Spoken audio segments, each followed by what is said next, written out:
He stared at the glowing crystals everywhere. Giant dragons sprawled or folding their wings, at least 1,000 of them.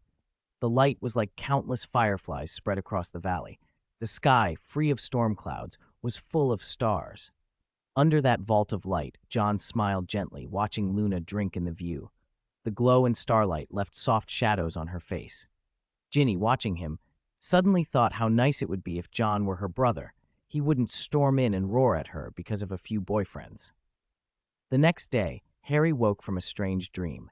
In it, Ron was chasing him with a beater's bat. For a moment, he wished Dream Ron could replace the real one. The Ron at breakfast was sullen with Ginny and Dean, blunt and snappish with Hermione, who looked confused and hurt. Overnight, Ron had become as irritable as a blast-ended Scroot.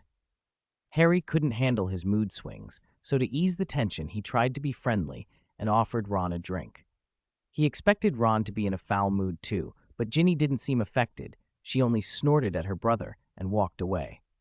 The brutal training and Ron's short temper left Harry keyed up and exhausted. Hermione, equally fed up, went back to their dormitory in a huff.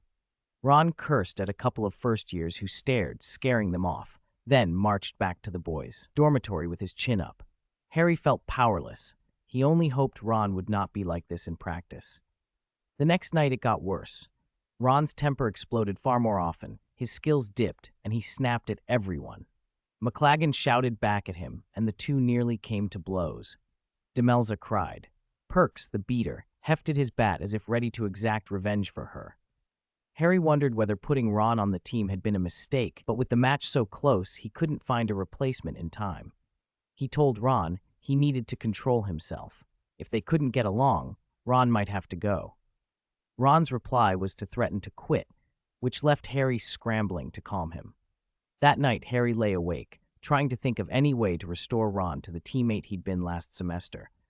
He even considered goading Ron into the kind of defiant, fiery mood that spurred him on. But provocation only works if the other person still cares enough to fight. Ron had given up and lay listless. A sliver of an idea lit through that dark spell of worry.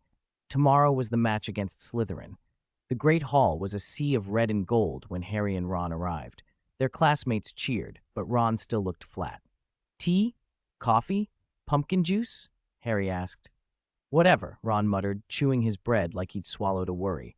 Hermione walked past without sitting. She'd had enough of Ron's prickly mood. As she passed, she stopped. How do you two feel? She asked.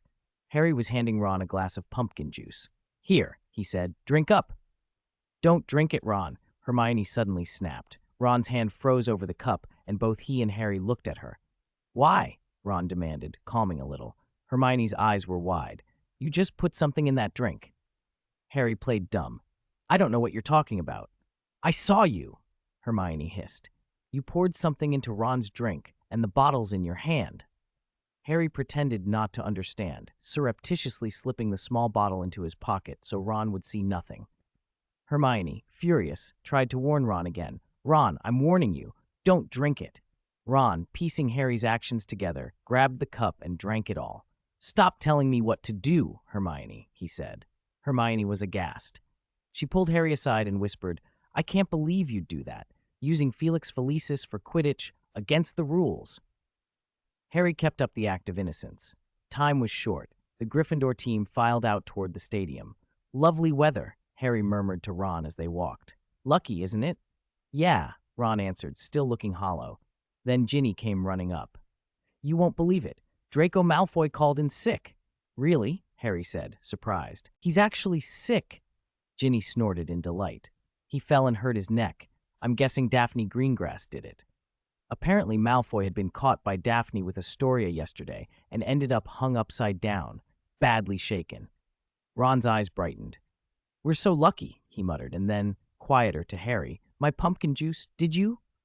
Harry only raised an eyebrow and reminded him the match was about to start. The information that Malfoy, Slytherin's seeker and captain, would be absent sent a thrill through the Gryffindor players.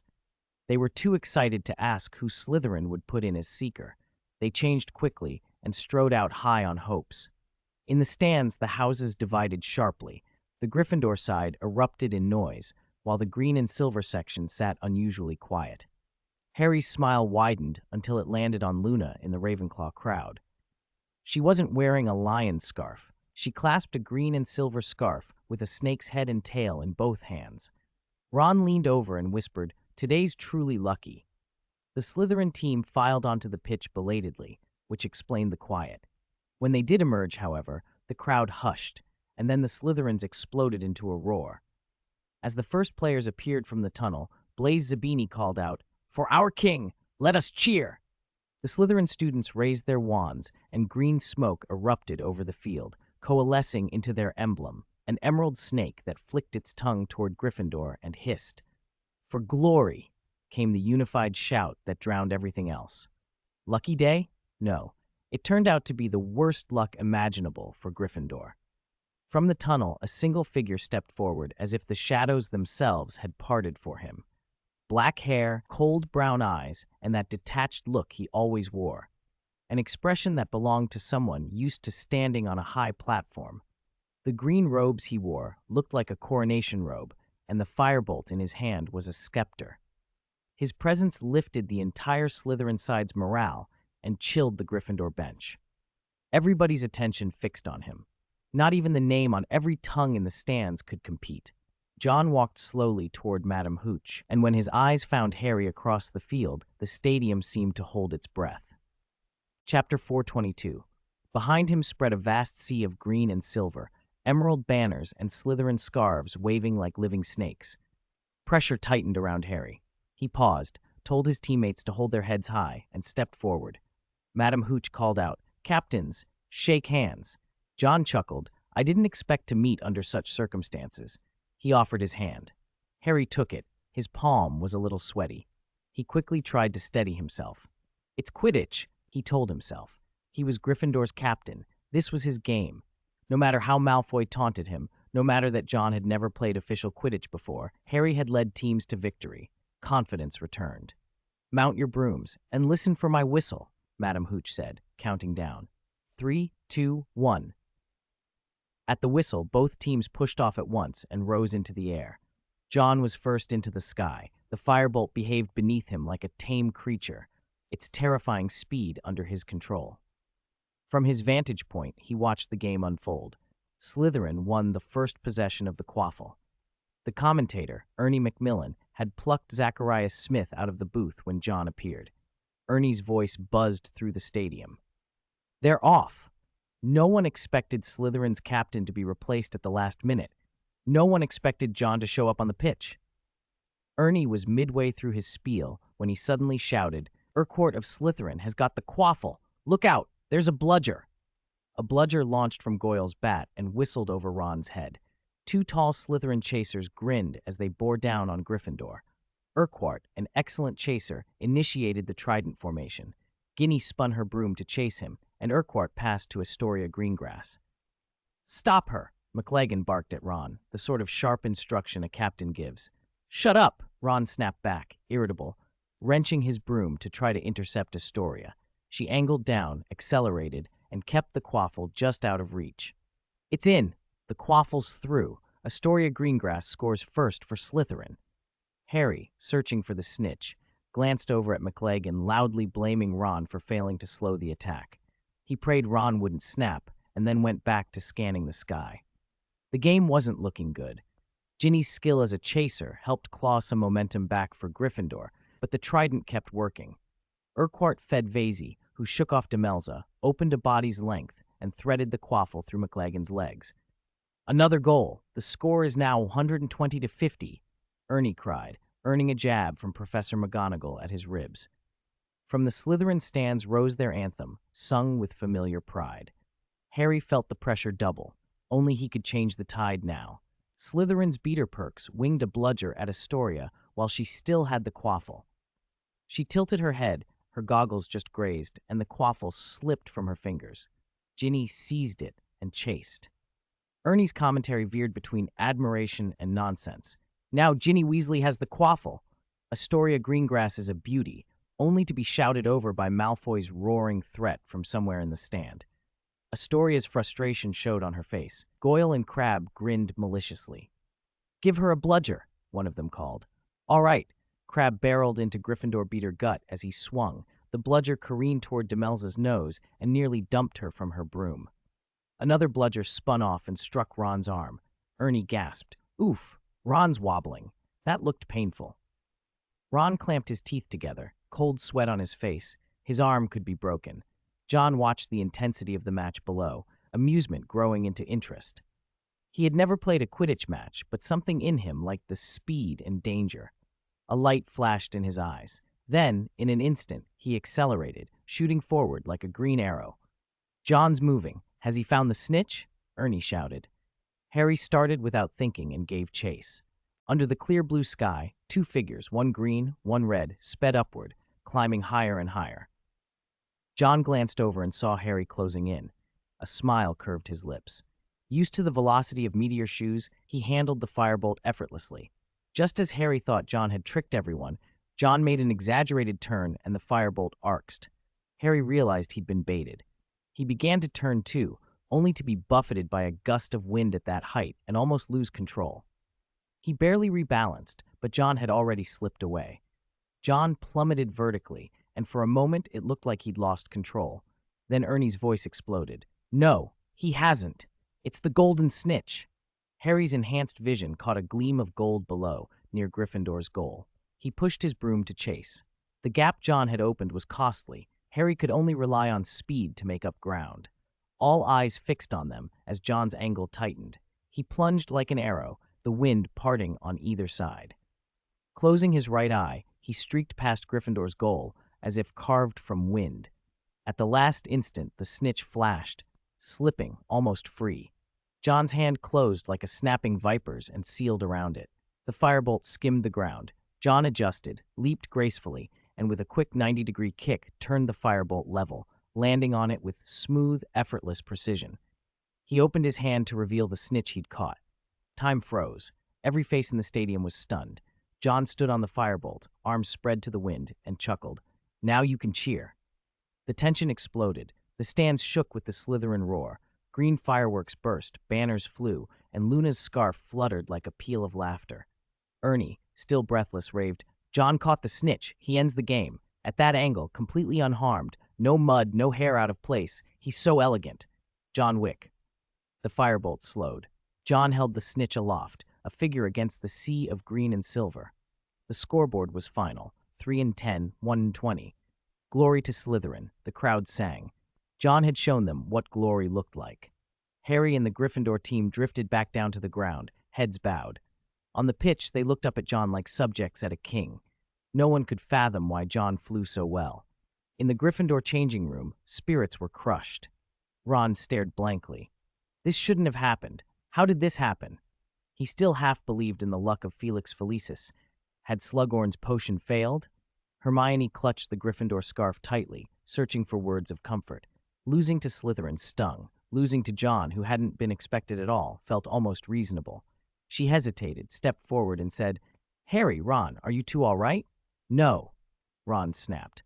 What, are you here to rub it in? Or gloat? We couldn't win even with Felix Felicis. He flung himself down, furious and humiliated. Chapter 423. After drinking that cup of pumpkin juice, he heard the news that Malfoy had withdrawn, and for a moment thought Felix Felicis had made him incredibly lucky. But heaven and hell were only a breath apart. John's appearance sent an unprecedented wave of morale through Slytherin. Even Urquhart, who had been struck in the nose by a bludger, wiped away the blood and kept flying. They looked less like a team and more like a pack of beasts. They flew faster, passed cleaner, and hit harder. Their bludgers struck with terrifying force. They were unbeatable. Sorry, Ron, Hermione, Harry said, sounding miserable. He pulled the unsealed bottle from his pocket and forced the confession out. I didn't put it in his drink. You wanted Ron to think I did, so you knew you were being watched, and you pretended? Why would you do that? Ron asked, confused. I'm sorry, Ron. Harry lowered his head. I wanted you to get your confidence back. I wanted you to feel lucky. Harry braced himself for a storm. He expected Ron to be furious, just as he'd been before. Hermione looked as if she expected the worst too, but the anger never came. Ron leaned against a locker and murmured, It's me who should be sorry. Harry looked up to see a remorseful Ron. Sorry, mate. I shouldn't have behaved like that. Ron's voice shook with how ashamed he felt lately. Can you forgive me, Captain? Harry blinked, disbelieving. The two of them stared at each other for a long moment, then embraced, letting go of the tension that had built between them. Of course, Ron, Harry said. But you can't skip training. They smiled, old grievances melting away. Hermione watched, uncertain, then relaxed. Ron shifted to stand in front of her, rubbing his hands like a nervous schoolboy. I'm sorry, Hermione, he said. Then, sheepishly, want to go to the library? Hermione's worry vanished, and she beamed, striking Ron's heart like a hammer. Actually, do you want to go to the Yule Ball with me? Her smile lit everything up. Ron instinctively clutched his chest. His grin was childish and obvious. Of course. Harry watched his friends reconcile and allowed himself a small, foolish grin. The match had been a crushing defeat, yes, but the evening's outcome hadn't been all bad. He gathered his teammates, braced for Gryffindor's scorn. It was what they deserved. Taking a deep breath, he stepped out of the locker room, glancing at Ron on his left and Ginny on his right. Look, they're out, someone cried. Oh! They were stunned. No rotten vegetables, no curses. Instead, the Gryffindor stands erupted in applause and cheers. Harry fumbled a reply. We lost the game. Parvati Patil shouted, indignant. Don't be daft. We've lost before too, you muppet. Before Harry could say anything more, Dean and Seamus ran over and hoisted him up. Come on, that John Wick showed up. We all saw it. You fought with everything you had. And Ron, your arm needs to be checked in the hospital wing. Demels's nose is going to need some attention. Voices shouted from every direction, a tumult of concern and banter. Harry had expected to be ridiculed as a new captain who brought his team to ruin. Instead, Gryffindor showed respect. Young people admire strength and fame, yes, but they also admire effort. Whether you're beaten or triumphant, if you give your all, people will treat you honestly. Arguments, reconciliations, jokes, and pranks aside. Gryffindor was Gryffindor, brave, blunt, and wholehearted. Anyone want to have a party in the common room? Someone called, and everyone joined in. Harry felt a hand tug at his. Ginny's eyes were stubborn and warm. We'll win it back next time, she said. Harry looked at her and felt something ferment in his chest. He nodded. We'll win it back next time. They hadn't actually lost by much. Excluding the Snitches' 150 points, they were behind by just 40 points, 4 goals, from 70 to 40. If John hadn't shown up, maybe they would have taken it, hospital wing. John did it like that? Malfoy gaped, neck still in a brace. Goyle and Crabbe nodded, and Astoria had brought a celebration cake with her. Malfoy chewed the cream and stirred with indignation, remembering how he'd once tried to recruit John for Quidditch and been turned down. He'd assumed John wasn't much of a flyer. Now, tasting the cake, he said, John, you played me. Someone squealed. There's a performer here. Malfoy, exasperated, winked at Goyle and Crabbe to give him and Astoria some privacy, but the two pretended not to notice. Finally, Min Malfoy could no longer stand it and kicked Goyle, grumbling, Aren't you two going back? Daphne told us to watch over you, Goyle complained, rubbing the kicked spot. She said if we left Astoria alone, she'd turn us into you. Malfoy sank back, defeated. He'd been in the hospital wing for a while with that broken neck and only just recovered before the Christmas break. The first thing he did after leaving was to demand answers from John.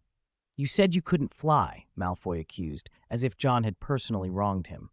John glanced at Malfoy's healing neck and replied lightly, I never said I couldn't fly. You assumed that all on your own. Malfoy thought about it and felt a fresh bloom of indignation. Malfoy was often right, but this time he'd been outguessed. Fine. Now that you're back, I'm stepping down. John patted Malfoy's shoulder casually. You'd better not lose. John's spectacular victory made Malfoy feel the pressure all over again. The day before the holidays, Slughorn's Christmas party began. Slughorn, with all his self-confessed networking flair, lavished attention on his favored students. John snapped his fingers and, teasingly, restored Malfoy's reddened eyebrows to their natural color. Transfiguration class had required them to change eyebrow color, and Malfoy had performed poorly. Hello, John, Luna greeted, her own eyebrow untouched by the assignment. John glanced at her and noted the lack of color change. After she greeted him, she began to drift away. Want to go to the party? John asked. Luna answered with the same dreamy calm she always carried. I already accepted Harry's invitation. All right, John said with a shrug, as if it were everyday conversation. Then I'll invite someone else. Bye-bye, John, Luna sang as she skipped away. John turned to find Malfoy staring at him, incredulous. What's wrong? John, why are you inviting someone else? You should invite Daphne, Malfoy exclaimed. You should invite Daphne. She's on the guest list, John said. She can get in without an invitation. Malfoy clutched his chest as though an insult had been dealt. Even so, she's fierce, and she's the second prettiest girl in Slytherin. Don't ask why she was second. Astoria was first. In the end, John invited Daphne anyway, even though she could have entered without him. At 8 o'clock, John and Daphne went up to the headmaster's office. Slughorn still retained some sense of propriety and didn't hold the party in a public space. This wasn't his first extravaganza with John and Daphne. Daphne had chosen a stunning silver dress that night, making her skin look paler and her blonde hair shine. Laughter, music, and conversation spilled out of the office. Inside, the space was far larger than it should have been.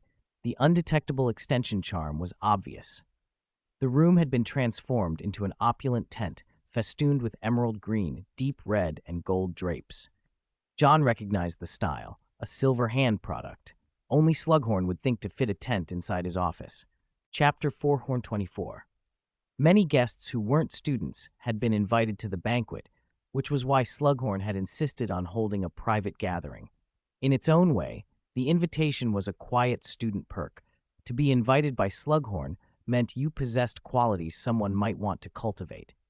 For 7th years about to graduate and 6th years preparing to leave, it was an early chance to be seen by people from many professions. John, Slughorn boomed, his voice like a bell. Come in, come in. So many friends want to meet you. He turned to Daphne. Very beautiful, Daphne, just like your mother. He had taught Daphne's mother once. John followed him into the room, and his gaze settled quickly on one man Slughorn introduced. This is Eldred Werple, an old pupil of mine, the author of Blood Brothers, My Life Among Vampires, and his friend Shui Ni. John studied the tall, gaunt man beside Eldred. Dark circles rimmed his eyes. He looked exhausted and hollow. A vampire. An actual vampire. In many Western stories, witches, werewolves, and vampires were the recurring figures. Though rarely portrayed as friendly, their ubiquity showed how influential and numerous they were in the Muggle world. Blood Brothers, John said, is a rare look at the social life of vampires. I've read it. Eldred lit up. For a writer, praise was a rare and precious thing, and John had clearly read the book. Compared to Voyages with Vampires, which is from a wizard's point of view, yours feels closer to their real lives, John added, mentioning his old acquaintance Gilderoy Lockhart for comparison. Eldred smiled, flattered. Lockhart was a celebrated wizard. Being held up beside him pleased the author. Slughorn watched, amused, as John charmed Eldred with a few well-chosen remarks. This wasn't just student politeness. John could broker relationships better than most adults. Slughorn beamed and signaled for more mead. Shui Ni, the vampire, scowled at the offered fare. Vampire appetites aside, he couldn't hide how bored he was, but his eyes kept tracking the pale throats of passing young women. A conversation about vampires easily shifted into talk of werewolves. I've always thought werewolves are much like wizards, Shui Ni commented. John chuckled. Like in Muggle stories, witches, werewolves, and vampires all occupy the same kind of otherness. The earliest werewolves came from a terrible curse, and since then their numbers have grown, he continued, drawing the attention of several nearby guests. Some smirked, more listened. Most transformations are involuntary. Why should we despise or persecute those who are victims of a curse? It wasn't the werewolves who were culpable, but the affliction they carried, an incurable fate that could only be managed, not eliminated. The majority's interests often trampled the minorities. Why treat them like criminals? John asked. Eldred leaned forward delightedly. The invention of the wolfsbane potion keeps most werewolves from losing control at the full moon. It has drastically reduced the danger. The sentiment resonated.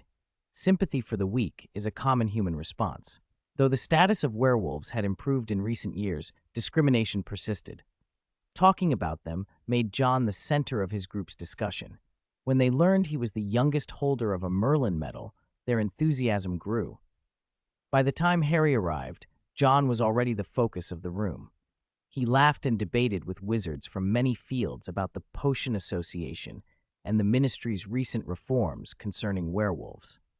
Slughorn stood by, half forgotten in his own house and wondering if he still remembered how to play host. "Oh, Harry, my boy," Slughorn greeted, glancing at Luna beside him with a look that mixed approval and something gentler. Luna wore a sequined dress that shimmered in the light. If Slughorn had the ambition, he could have rallied a faction around himself. His students included many powerful pure-blood families, Lucius among them, and John had already made contacts that might prove useful. The editor-in-chief of Practical Potion-Making Masters, a dragon trainer from Romania, and others.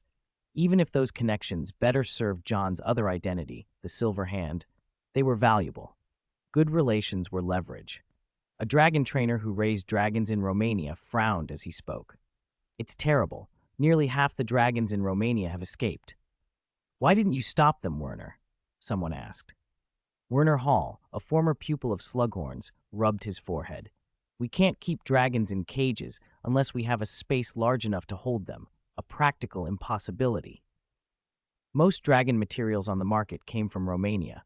With the dragons on the loose, supplies had dwindled and prices for dragon blood and other materials had shot up. Slughorn complained about the inflated cost of dragon blood. Everyone in herbology was feeling it. Students now had to share their dragon hide gloves.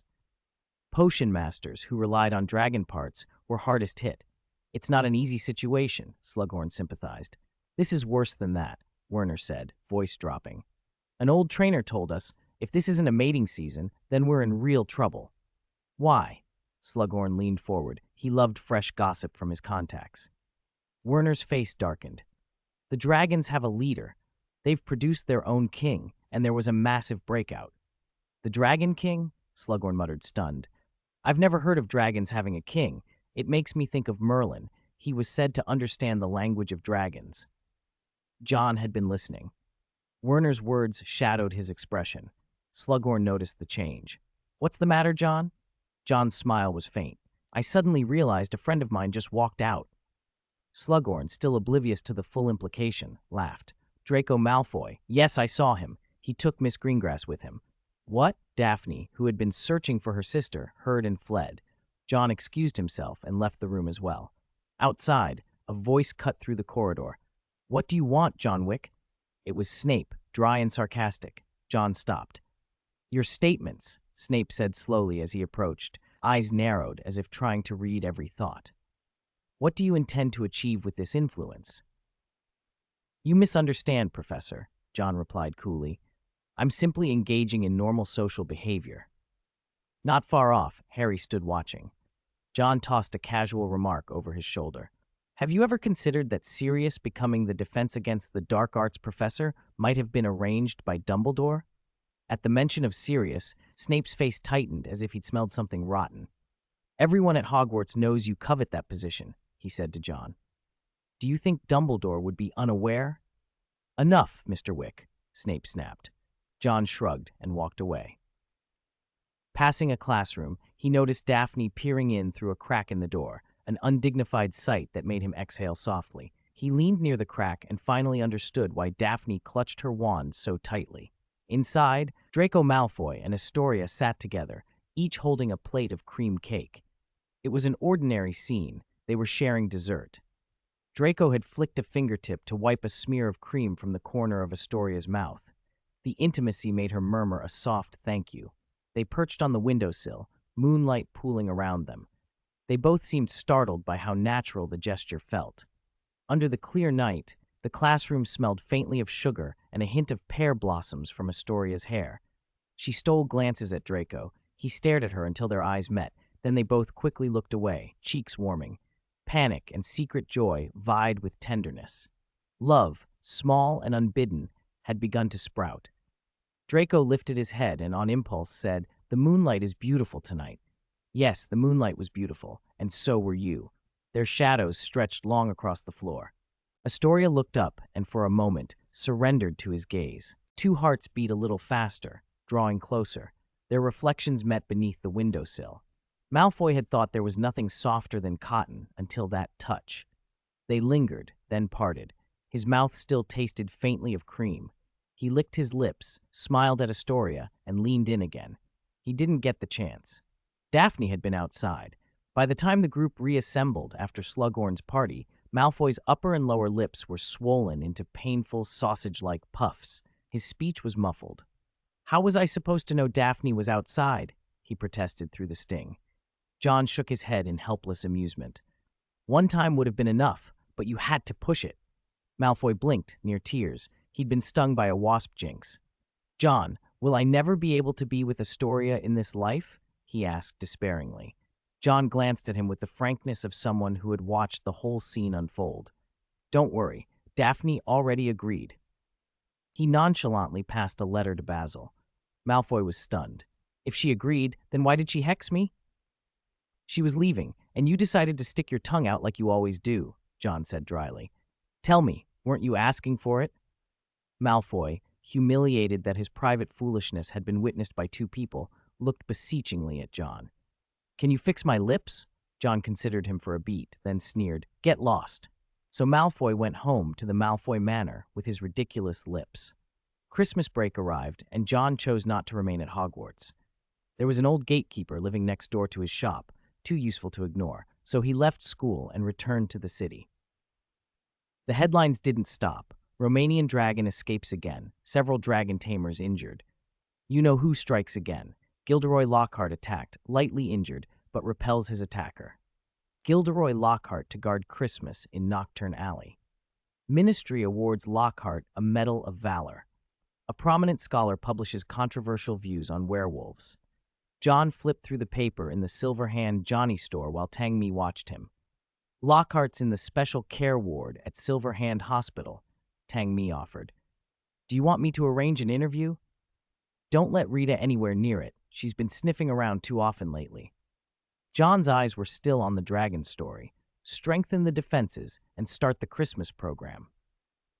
Tang Mi nodded and left to make arrangements.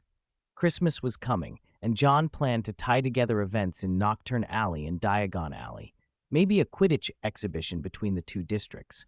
An amusement park project was in progress as well, though it would need a lot of space and time. With magic and manpower, it should open before Easter. Of the 5 stories on the front page, 3 circled back to things John had a hand in. Lockhart's hospitalization was useful publicity. Heroes need a little theater. The incident had boosted Lockhart's sales by 30%. His presence in Nocturne Alley was intended to reassure the public. The Ministry's Medal of Valor wasn't John's doing, but one that could bolster public morale was convenient, and Lockhart's theatrics had made him an obvious face for it. As for the dragon tamers, John frowned. From Slughorn's party, he had learned more of their work and shouldn't have been surprised. Places focused on dragons, no dragons, but that the tamers had been discovered and 3 of them injured, one badly burned by a black dragon, was worrying. Prosperity always had skeletons beneath it. He tapped his fingers on the desk, then let it go. "Let someone else handle the burns," he muttered, deciding to send Jin a donation to help with recovery. From the balcony of the Silverhand shop, he watched Nocturne Alley bustle with holiday crowds.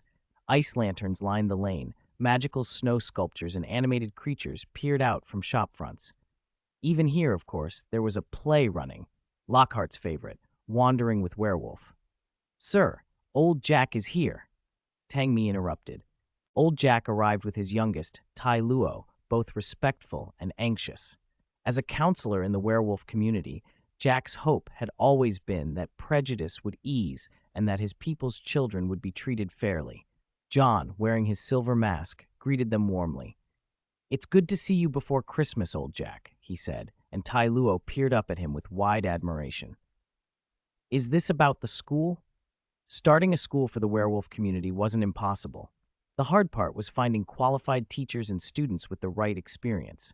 John planned that, once Old Jack's children finished at Hogwarts, some could come home and teach. Old Jack's smile faltered. He sat and, after a pause, pleaded, "Mr. Silverhand, please see this." Tai Luo obediently stepped forward. Under John's puzzled gaze, she turned away, and with a child's resignation, removed her outer clothing. The skin along her back was a map of blackened, ugly burns. John's expression tightened. Old Jack's voice broke as he spoke. Some wizards attacked her. They said werewolves shouldn't be here. Prejudice doesn't vanish overnight, John said quietly, but I promise you, those bastards won't have the opportunity to hurt anyone here again. Old Jack's gratitude was immediate and tearful. John crouched, met Tai Luo's brave, tear-brimmed eyes, and asked softly, "Do you believe me?" She nodded. "Grandpa says you're the best person in the world. I believe you." John dug into his pouch, took out a handful of gleaming galleons, and passed them across the burned skin. One by one, the coins disappeared from his fingers, and with each vanished coin, the blackened wounds lightened and smoothed until the skin was whole and unmarked again. Tai Luo blinked, stunned. Old Jack wept openly. "Thank you," Old Jack repeated, unable to stop himself. John smiled with a kindness he rarely showed so plainly. "Go home. I'll send you a Christmas gift box." Old Jack hesitated, then said, "Mr. Silverhand, I heard something that might help you." Before he'd become counselor, Old Jack had wandered much and made friends along the way. Hearing he now held office, some of those friends had reached out. "The giants in the mountains. Some of them seem to be in contact with others," he said. "Giants?" John's nod showed he understood the hint of trouble. After seeing them off, he called Tang Mi and asked him to investigate the attack on the werewolf community. By the next day, the report came back. The attackers were a small group driven by blind hatred, incited by someone else. They didn't even know the identities pulling the strings. "Unclear who's behind it," Tang Mi reported. John rubbed the ring on his finger thoughtfully. This wasn't a simple case of local bigotry anymore. Old followers of you-know-who, Grindelwald's remnants. Inciting violence against werewolves fit both patterns.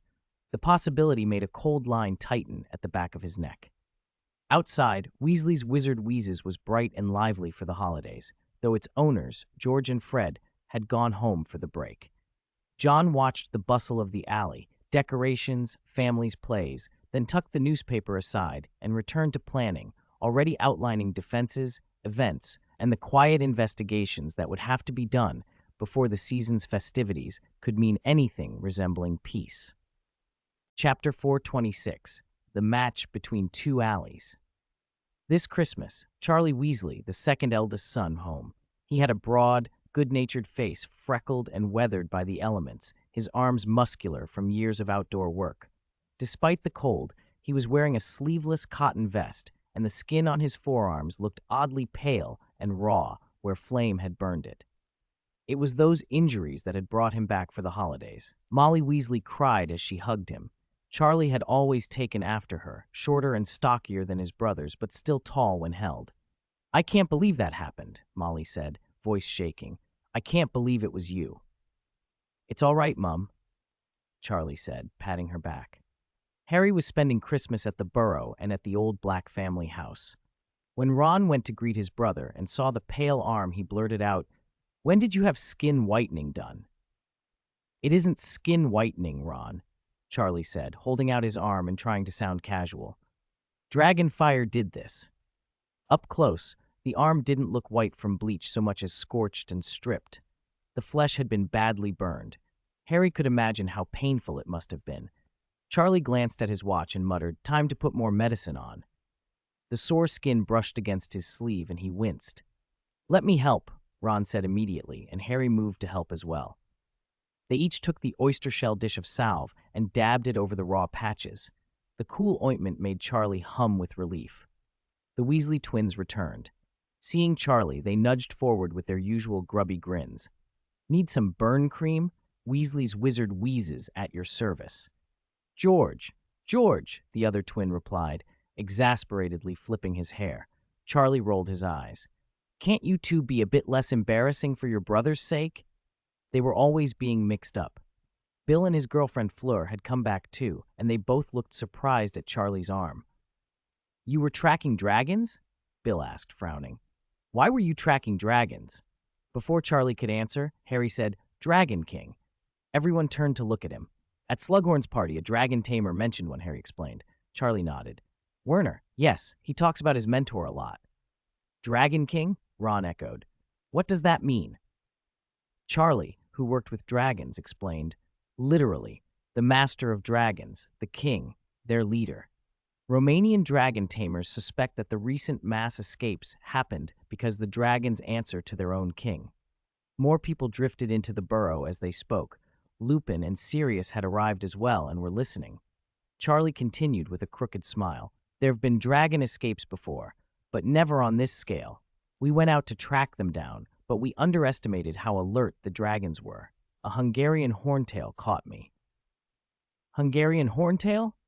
The name made Fleur's expression change. A flash of being chased by a great predator ran across her face, but she kept quiet. Ginny, the youngest Weasley, had a sudden fanciful image of 1,000 dragons in a valley and then shook it off. No one, she thought, could possibly be the dragon's king. The idea was ridiculous. Molly, not wanting the conversation to go on, clapped her hands. Enough. Clear the table for dinner.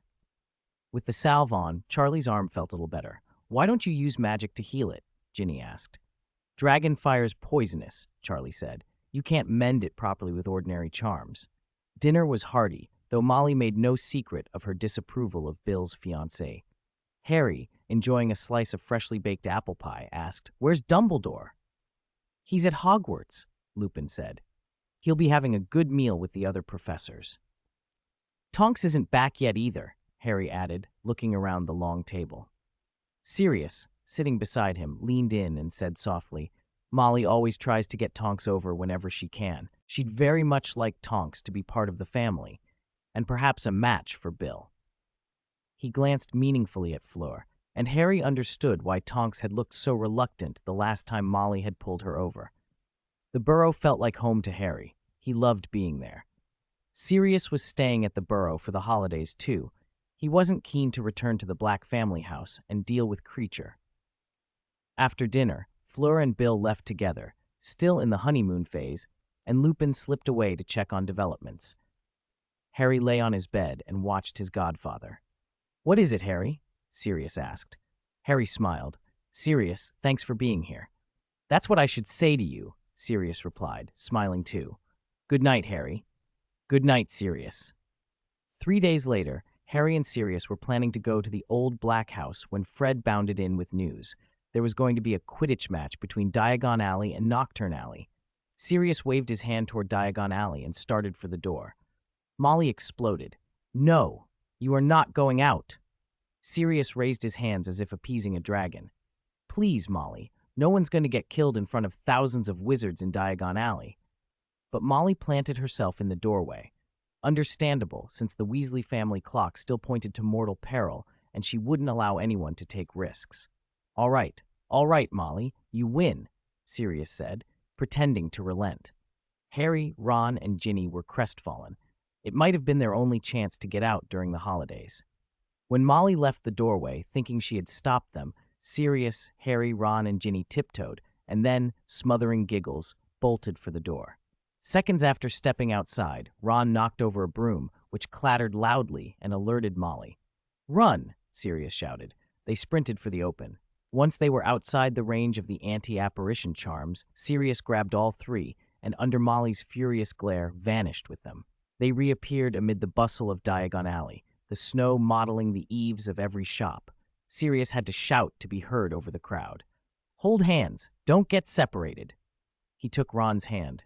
Ron took Harry's. Harry glanced at Ginny. Something warm stirred in his chest. He reached for her hand. When their fingers met, a jolt like static passed through Harry's arm, and he tightened his grip without meaning to, reluctant to let go. Diagon Alley was thronged, shoulder to shoulder. They pushed toward Weasley's Wizard Wheezes, where Fred and George were perched on stools calling out. Tickets here! One at a time. Fred waved stacks of red and green shirts. Support Diagon Alley. Pick red. For Nocturne Alley, pick green. They were also selling all sorts of novelty items. 4 tickets. Harry managed to shout through the press. George shoved the tickets and shirts toward them without looking. Just go through the door. Harry was nearly pushed back by the crowd, but squeezed in. Inside the bright vermilion door, another world opened up, a huge Quidditch pitch filled with spectators who suddenly found room to settle. The stadium was almost the size of a World Cup ground. It used to be the Ministry's old amusement park site, someone said nearby. They lent it for the match. Mr. Weasley came into view. He'd snuck away from work to watch. Don't tell Molly, he said sheepishly. Bill and Charlie were with him. The group reunited in the press of people just as the Diagon Alley and Nocturne Alley teams took to the field. Familiar faces dotted the stands. Isn't that Florian Fortescue? Ron muttered, spotting the ice cream shop owner. And there's the owner of Quidditch Quality Goods, Harry added, recognizing more faces.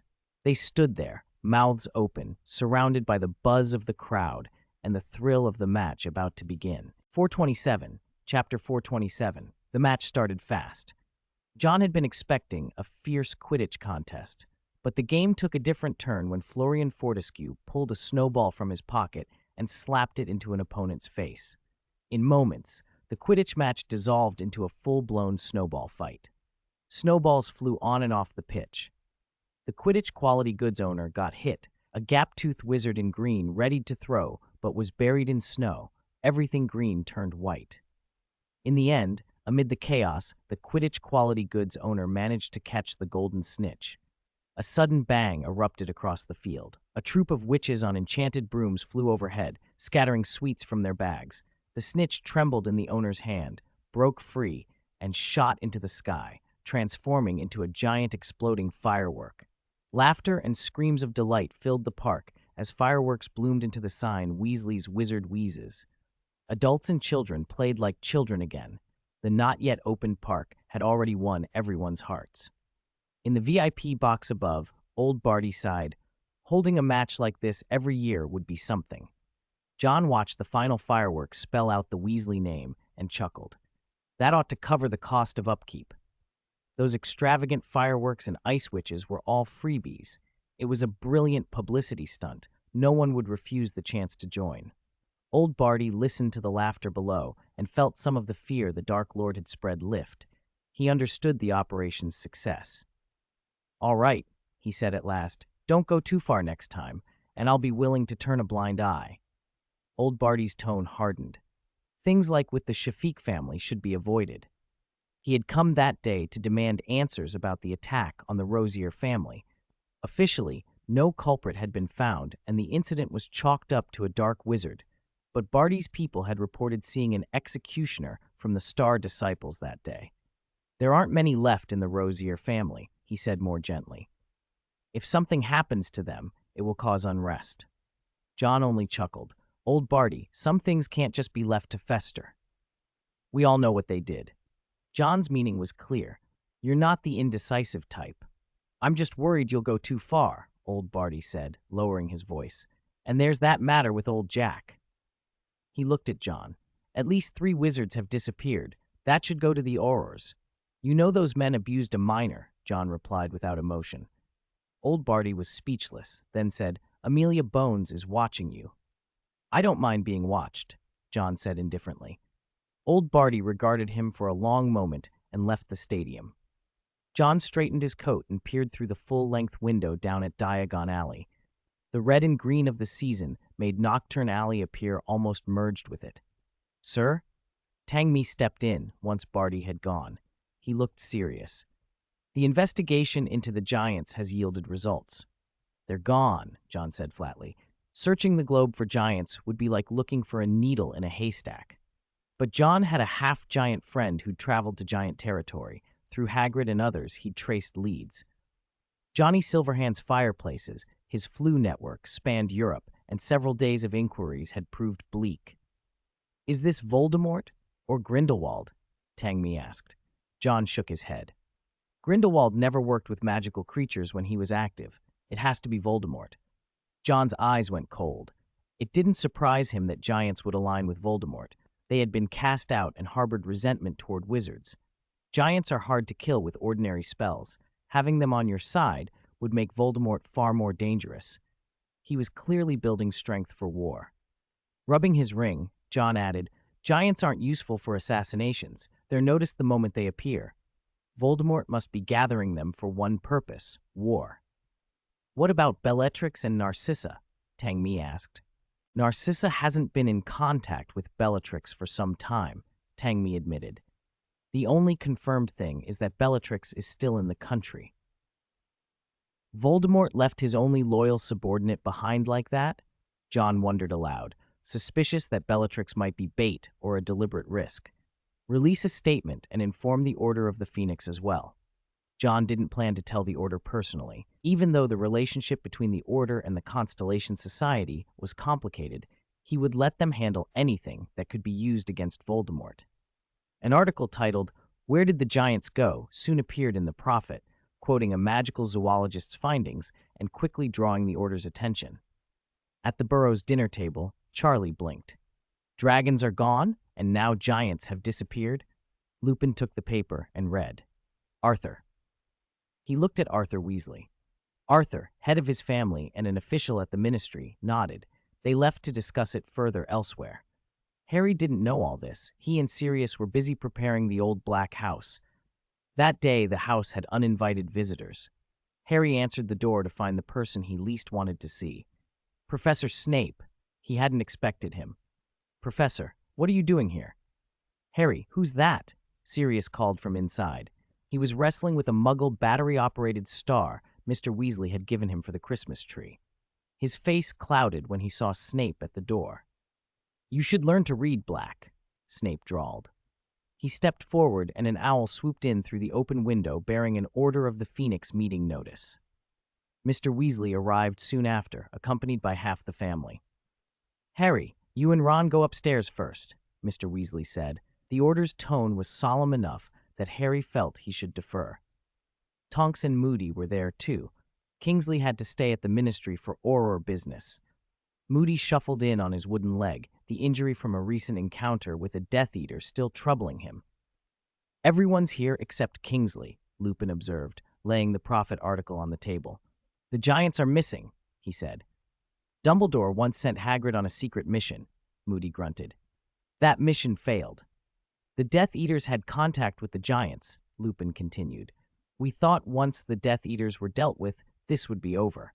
But it wasn't, Tonks said uneasily. How do we confirm it's you-know-who?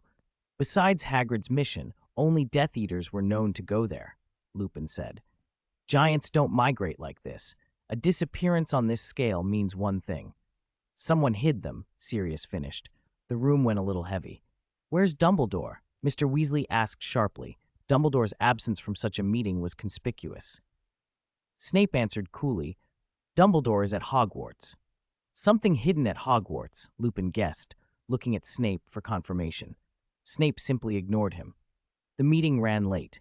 Kingsley arrived at the Black House at midnight, having had a busy day at the ministry.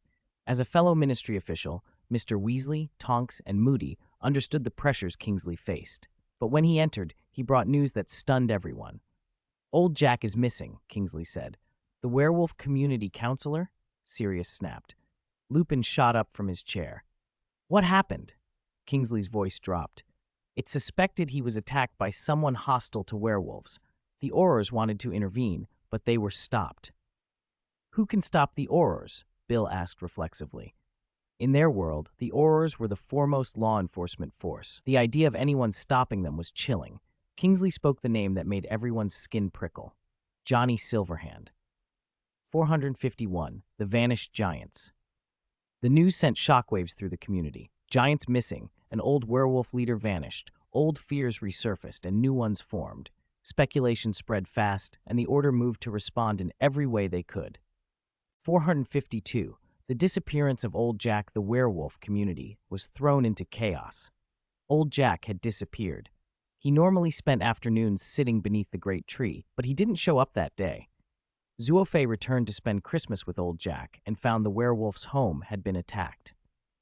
S and Tai Luo had escaped only because they hadn't been home at the time.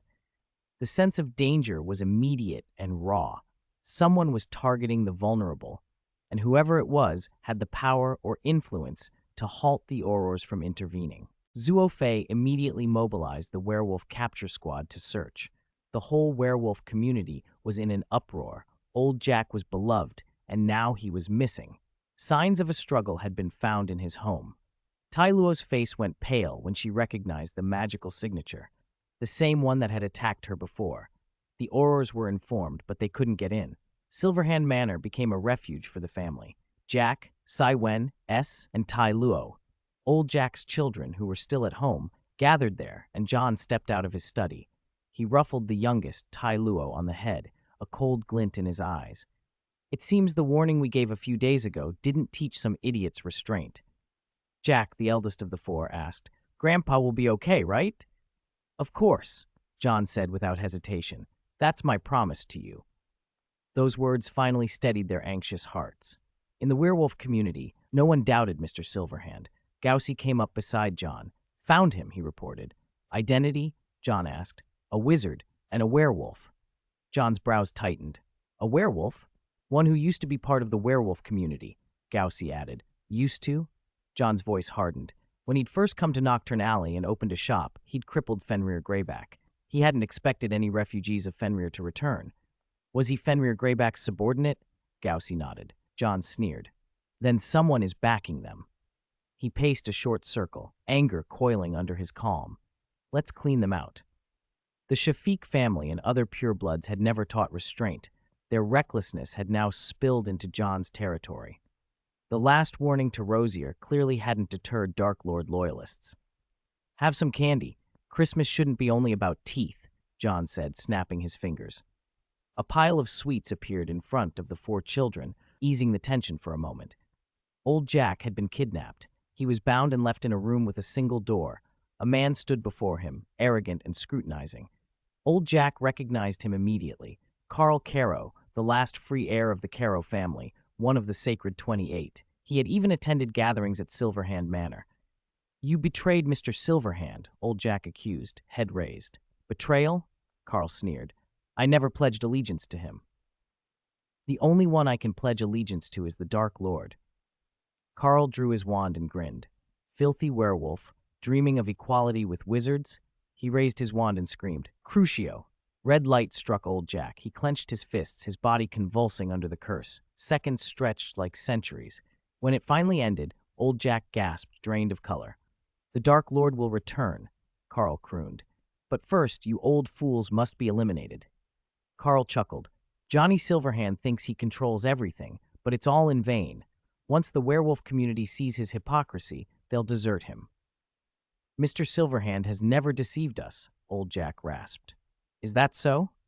Carl's face twisted. "He uses the improvement of werewolf status to consolidate his own power. Only fools would be fooled by him." He delighted in Old Jack's pain and sent Crucio at him again.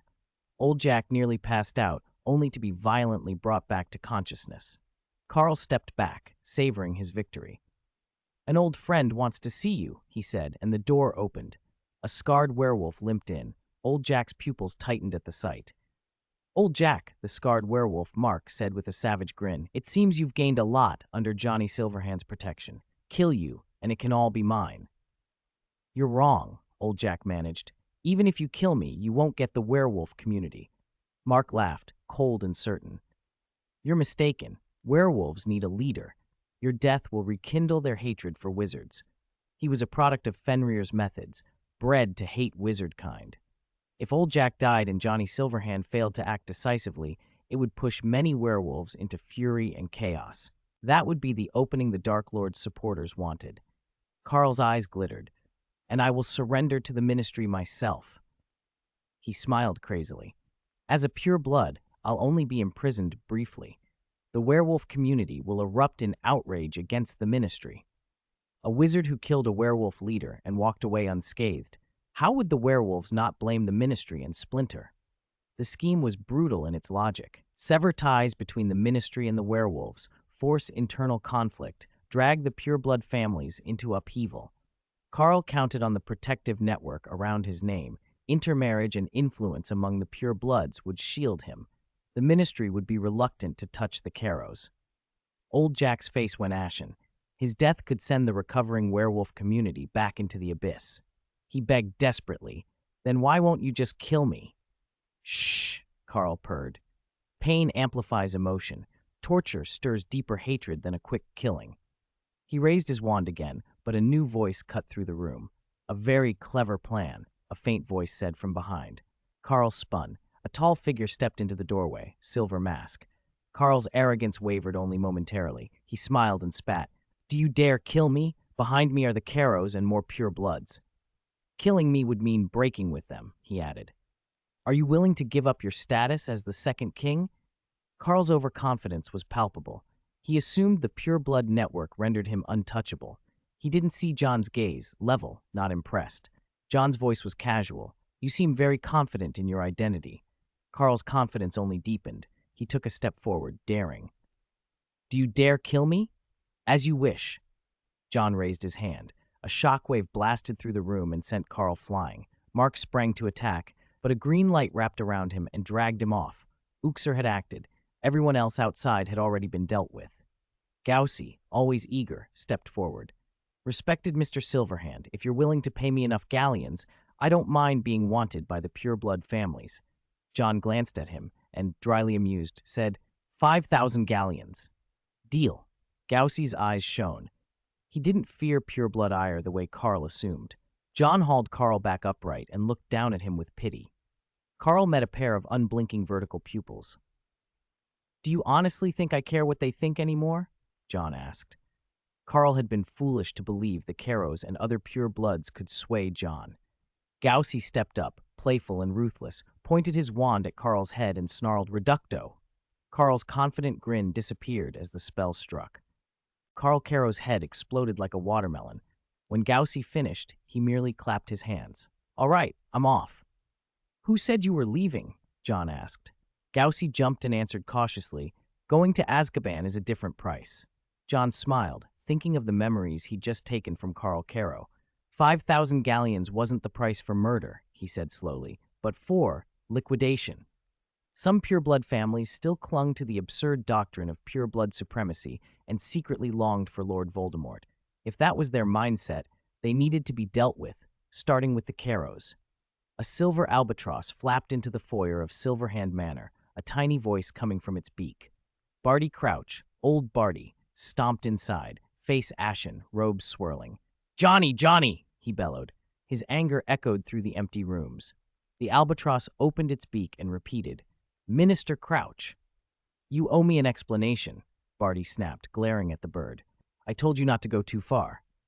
I think Minister Crouch might prefer the garden, the bird said, John's voice crisp from within. I'm a bit occupied. Barty's scowl deepened, but he followed the albatross out to the garden. The messenger dissolved into silver light and vanished. In the flower-bordered lawn, Johnny Silverhand sat with a little girl catching butterflies. A multicolored winged insect hovered before them. Barty couldn't help but swat at it in irritation, striding across the grass. Tai Luo laughed. John chuckled, flicking his wand. The butterflies turned into a gentle rain of flower petals. Johnny, Barty's expression was volatile. Minister Crouch. John flicked his wand again. The petals twined themselves into a white rabbit that hopped away into the border. Tai Luo shrieked with delight and chased it. Children play, John said, studying Barty with a faint smile. Relax. I'm here. You exiled the Shafiq family, Crouch said, his voice grim, and now you're going after the Caros. Johnny, I told you, don't go too far. It's not me who's gone too far, Barty, John replied quietly. It's them. You can't just take the law into your own hands. The Aurors will enforce it. Crouch's voice rose. Tai Luo had darted off after the rabbit. Otherwise, she might have been frightened by the minister's fury. What can the Aurors charge them with? Kidnapping? Stealing magical creatures? John's eyes were cold. We all know how many people regard werewolves as not quite human. Killing a human and killing a creature regarded as less than human are different legal charges. Barty fell silent for a moment, then spoke in a low voice. You're using vigilante justice. Not only does that humiliate the Ministry of Magic, but the purebloods will unite to deal with you. The rare purebloods protect their bloodlines by any means necessary, Barty said. Carl Caro was the last heir of the Caro family. He stared at John. The destruction of one family will be enough to drive the purebloods to extremes. Purebloods were human too. They feared the slow decline of their lines. They still had wealth, but their numbers dwindled. The disappearance of a single family would terrify them into forming unwritten pacts of solidarity. Crouch, as one of them, was warning John as far as he could. He knew how influential the other pureblood officials and businessmen could be. You should be afraid, John, he said, exasperated. They don't know who you really are. They'll bite you like dogs. Carl Caro can die in the Ministry of Magic, but he must not die at someone else's hands, John replied. And you? Barty shot back. Are you going to keep to that unwritten rule and turn against me? Do you think I would? Barty snapped. Just making sure. John waved a hand, his expression casual. As long as you don't join them, we're fine. You're not worried? Barty frowned. I know stabilizing the werewolves helped. It's indirectly helped me too, but if they band together, I can do very little. As Minister of Magic, Crouch couldn't consolidate power alone. Political influence lay in pureblood hands. Their soft power could wound slowly if wielded collectively. John regarded him for a long moment. They won't band together, he said quietly. There is an agreement. Barty opened his mouth. An agreement only matters if someone enforces it, John interrupted. His smile was unreadable. There are always people who know how to adapt. A heavy price will make them think twice. Those words hit Barty like a blow. His skin drained of color. Then suddenly, a terrified memory surfaced. Tangmi, where's Tangmi Shelby? He demanded. Tangmi Shelby, John thought, was the Silverhand household's most trusted servant.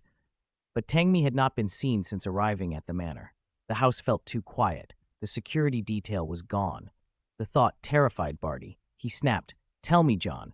Tailuo crouched among the flowers, cradling a black and white rabbit and beaming. John toyed with the emerald ring on his finger and said, calmly, Rules only bind the weak, Barty, and Silverhand has never been in that category. Listen carefully, Minister Crouch, and hear the storm that breaks at night. Elsewhere, the night exploded. It began at the Luar estate.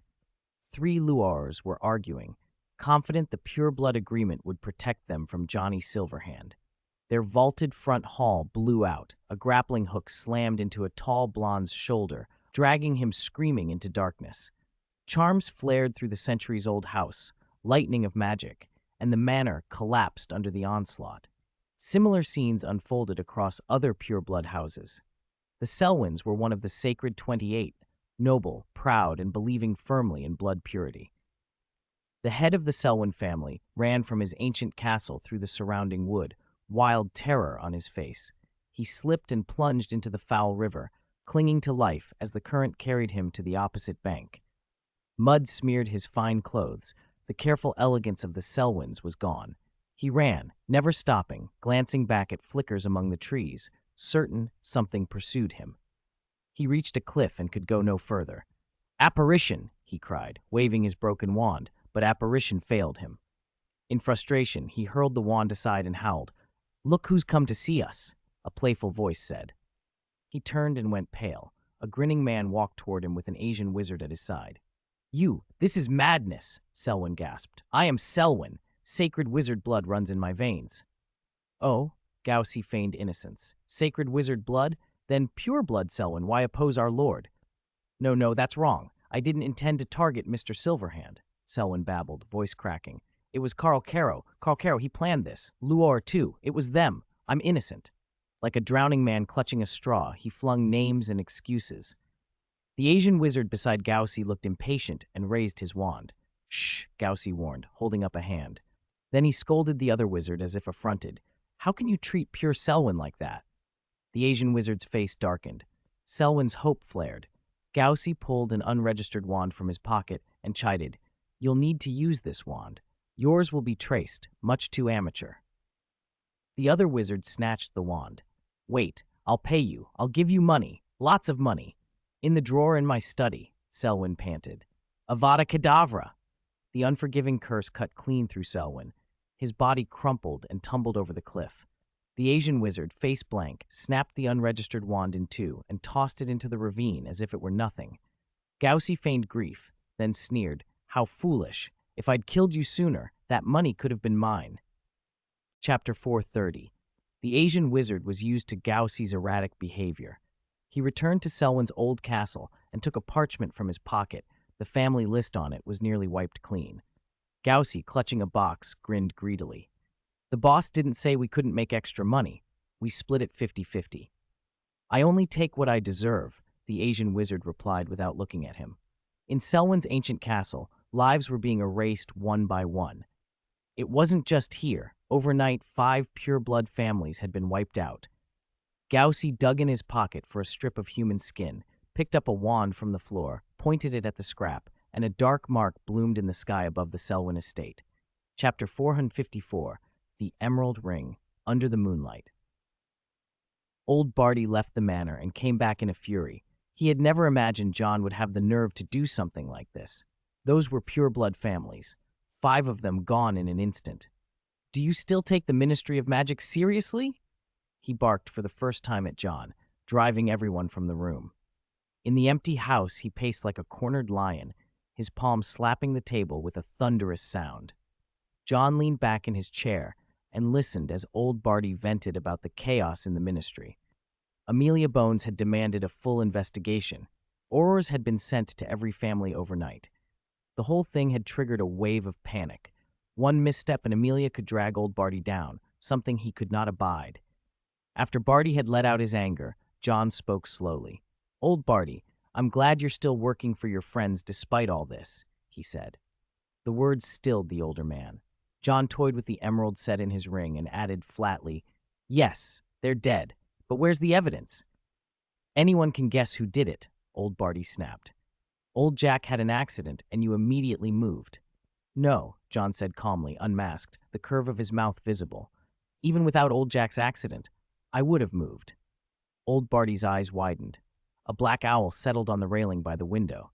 John remarked offhand, "No Aurors came here, which means you suppressed it, right?" Barty said nothing but glowered. "Answer me, John Wick." "All right, since you want to know." John shrugged, a faint smile creeping across his face. "I did it for you, old Barty." "For me? Don't be ridiculous." Barty scoffed.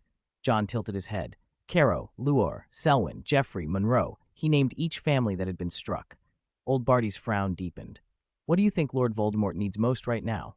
John asked. Before Barty could answer, John continued. "People. He needs chaos. Only chaos can draw more followers to him. These 5 families are either hidden allies or leaning toward Voldemort. Their very existence is a source of social instability." "So you killed them?" old Barty demanded. No, I'm not that cruel," John said, wagging a finger with a faint smile. "They wanted to make society chaotic. What do you think is the best way to do that?" Old Barty wasn't a fool. He thought it over, then offered, "The Ministry of Magic." "Exactly." John snapped his fingers. "The werewolf community is becoming more active and visible. Old Jack was a ministry counselor and a leader of the werewolves. His death will spark a hidden war of discrimination. With so many werewolves, a riot or uprising could force the ministry into a decisive action." Old Barty broke into a sweat. "You mean replace the Minister of Magic?" "Yes," John said, "a scapegoat, a minister from a pure-blood family. The werewolves' anger will turn toward the ministry, and the competition for power will descend into chaos. Werewolves are already dissatisfied with wizarding society. In chaos, they're easier to draw toward the darker side." Each of John's sentences sent a chill through old Barty. "These 5 families were already on my list," John added casually. "They refused to bend at the last gathering, and their deaths won't arouse sympathy among the others." He tapped the table, and several heavy volumes dropped open in front of old Barty, pages fanning to reveal bills, reports, and grudges. The Flint family and Monroe had a potions dispute. Members of the Prewett family had been murdered by the Caros. Selwyn had siphoned supplies from the Longbottoms. Luor and Greengrass had political clashes and had suppressed Arthur Weasley at the ministry. Geoffrey and Shacklebolt had ended up in a wand-drawing quarrel. One by one, John laid out the paperwork. What he had eliminated were not just 5 families, he'd removed 5 hated pests. "I plan to bankrupt them slowly through pressure," John said, stroking the head of the long-eared black owl, "but they handed me the knife." Old Barty flipped through the parchments in stunned silence. Under these families' schemes, bringing down a minister looked frighteningly plausible. Open threats are easy to parry, hidden ones are deadly. John stood behind old Barty, put his hands on the older man's shoulders, and said in a low voice, "We're friends, old Barty. We're in the same boat. Just as you refused our escort, I repaid you. 5 malicious families in exchange for an unassailable position." "No," old Barty said, looking up sharply. "They were Death Eaters, cleared out by Lord Voldemort." John smiled and let the implication settle. The dark marks floating above the houses were enough. Public belief was what mattered here, and many would accept Voldemort as the culprit. Old Barty's face hardened. John had shown him his own position wasn't unshakable. But how much could he trust John? Old Barty studied him and asked plainly, "What do you want?" "We're friends," John replied with a brilliant smile. Old Barty knew friends were also the greatest creditors. He left Silverhand Manor and glanced back before he went. The figure on the balcony was a blur, but the emerald on the man's finger flashed brilliantly.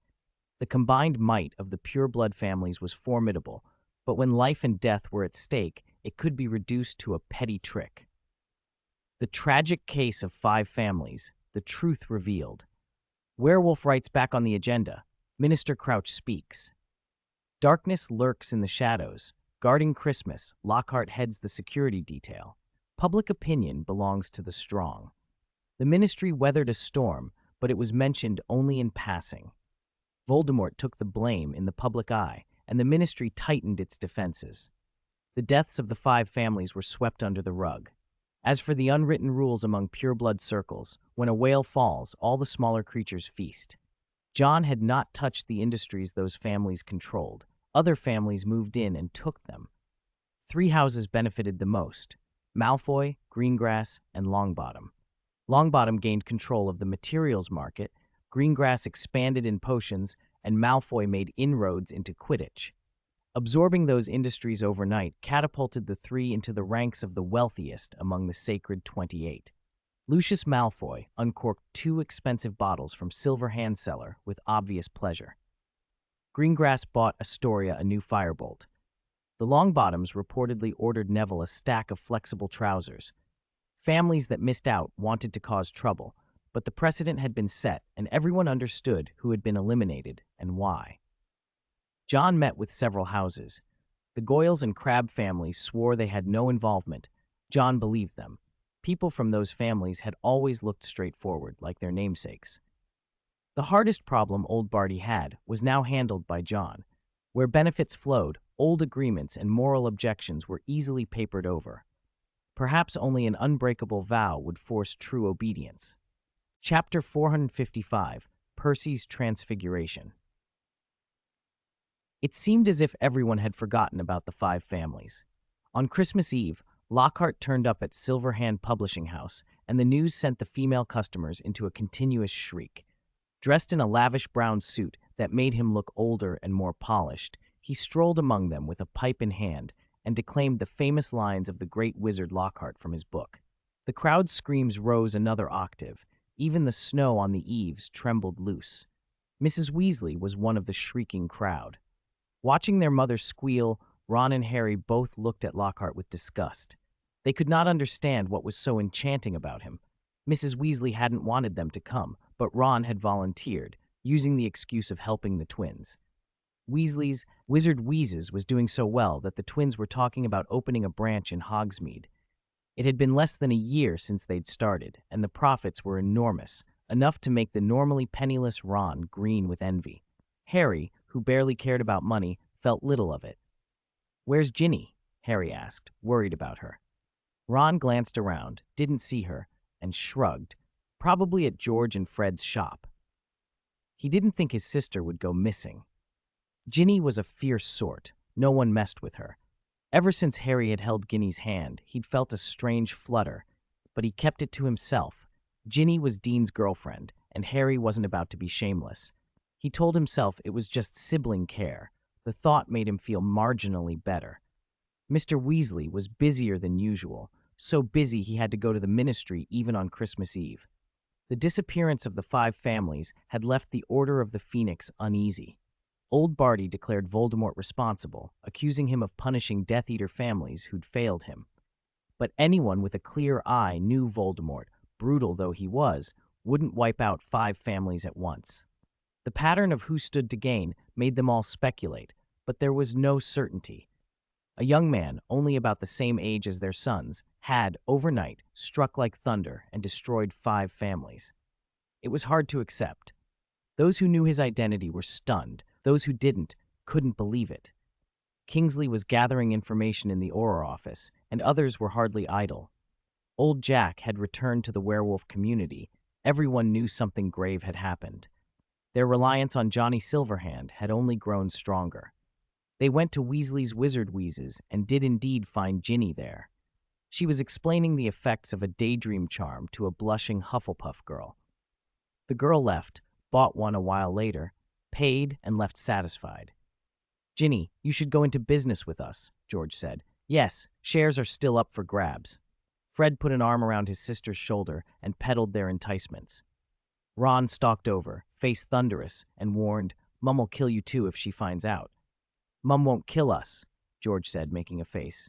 "Mum'll only kill you, little Ronnie." Fred used Ron's nickname and made him wish he could seal Fred's mouth with a charm. Ron muttered, "Harry, how does that spell of yours go again?" "Tongue-tying curse," Harry answered.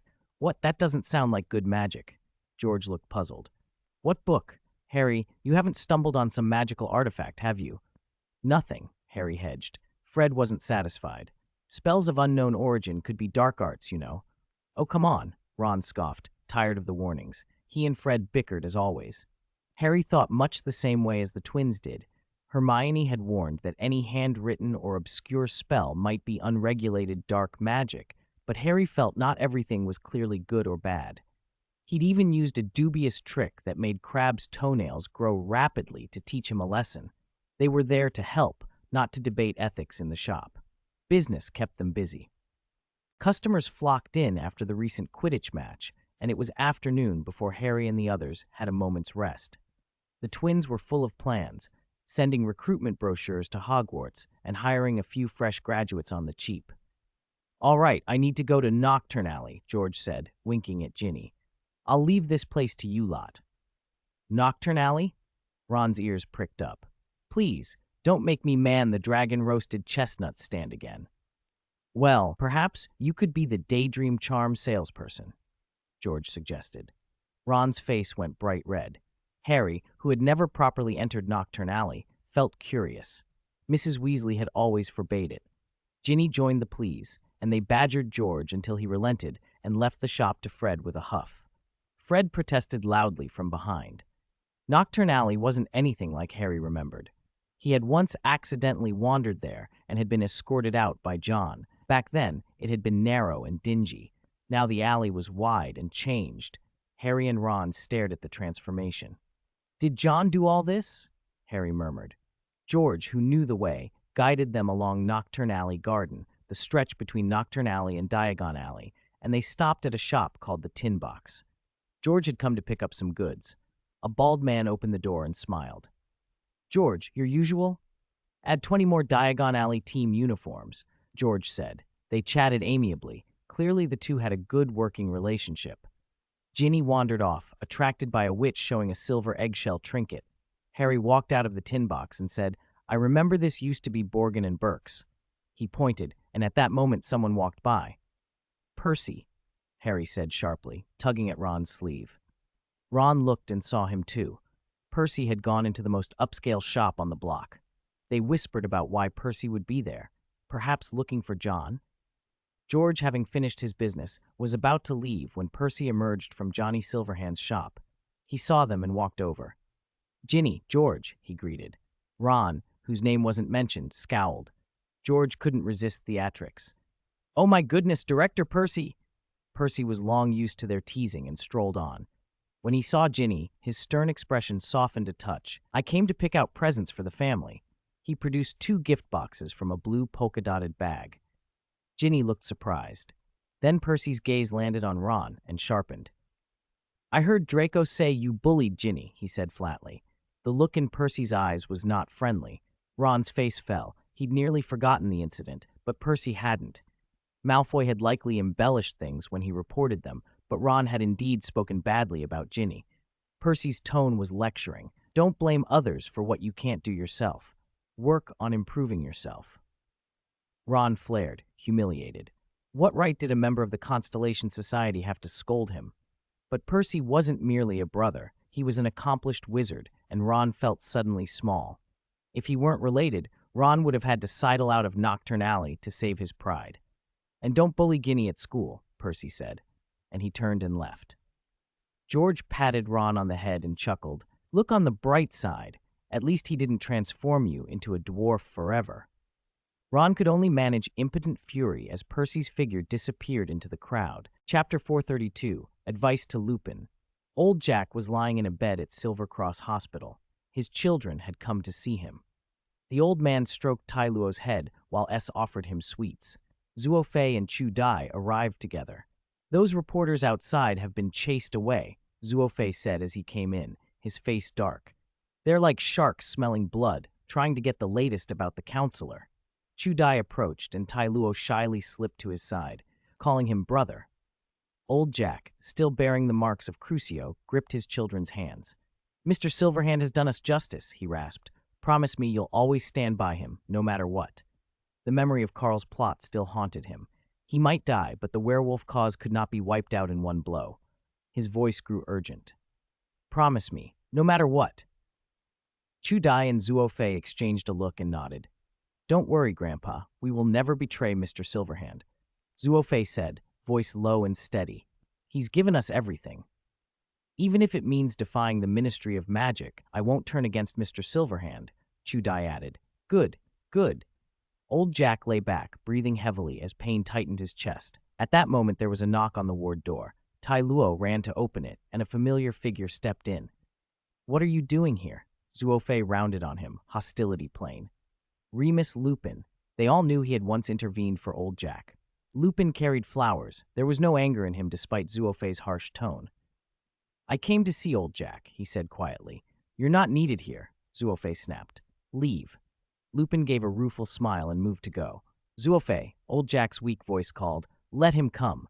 Lupin stopped. Even though Zuo Fei still bristled, he had to obey. He crossed to the bedside and put the flowers in a vase. "Are you all right, Old Jack?" he asked, genuinely concerned for the elder who'd once taken him in. Old Jack smiled faintly. "Not dead yet," he said, "but Crucio leaves a bitter taste." He looked at his children. "All of you go out. I want to be with him alone for a while." Chu Dai held back Zuo Fei, who was about to protest, and S took Tai Luo's hand. The others left and closed the door. Only Old Jack and Lupin remained. Old Jack propped himself up. Lupin quickly adjusted his pillow so he could sit more comfortably. "What do you want to know, Remus?" Old Jack coughed twice. "Or rather, what do the people behind you want to know?" Age had worn on Old Jack this year. His temples were gray, his face lined, but when he spoke, his voice carried the authority of someone who'd seen much. Lupin hesitated. "You must hate me for this," he said at last. "Remus," Old Jack said calmly, "you chose your life." Lupin decided to be honest. "Yes, there are things I want to ask about the day you were kidnapped and about the 5 families. These matters are important because of Voldemort. It's not him you really want to know about, is it?" Old Jack's cloudy eyes seemed to pierce him. "You want to know whether this ties back to Johnny Silverhand." "Remus," Old Jack sighed, "why do you cling to Mr. Silverhand?" Lupin couldn't answer. In many ways, John was simply different, compelling in a way that made loyalties form almost automatically. Old Jack nodded slowly. "I can tell you what happened, and I can tell you about the 5 families," he said. His gaze sharpened. "But before I do, you must make a choice. Remus, do you want to live as a werewolf or as a wizard?" The question hit Lupin harder than he expected. Old Jack's voice was firm, the tone of an elder laying down counsel. "As a werewolf, living for werewolves, or as a wizard who abandons that identity?" Lupin felt his heart leap. He had never truly faced the choice, exactly as Old Jack said. There was an unbridgeable conflict between werewolves and wizards. Prejudice would not vanish overnight. If he embraced his werewolf identity, he had to lead and defend their own. If he rejected it, he'd serve the broader magical world. Old Jack waited. Lupin let out a bitter little smile. "I don't think I can abandon being a werewolf," he admitted. "There are brutal ones among us, bloodthirsty ones, but they're victims too." "Yes, victims." Old Jack's eyes were steady. "Then you shouldn't treat Mr. Silverhand the way some do." "Don't start lecturing me about conspiracies or supposed dangers," Old Jack interrupted, cutting off Lupin's attempt to argue. "I will tell you what happened, and I will give you some advice." "Dumbledore cannot bring peace to the werewolves," Old Jack said in a low voice. "When the moment comes, he will choose wizards without hesitation." Just like this time, he went on, he believed Dumbledore would not side with werewolves. Then Old Jack recounted the kidnapping and what he knew about the 5 families. His coughing forced the children to open the door more than once to check. Lupin listened in silence. His expression shifted from intense curiosity to something closer to dismay. The status of werewolves, the involvement of the pureblood families, none of it could be ignored. "I don't know all the details about those 5 families," Old Jack admitted finally, "but one thing I can say with certainty, Mr. Silverhand has never abandoned us." Lupin drew a long breath. The air felt thin. He needed to step outside and clear his head. He left Silvercross Hospital and wandered in a daze until he found himself at Johnny Silverhand's shop.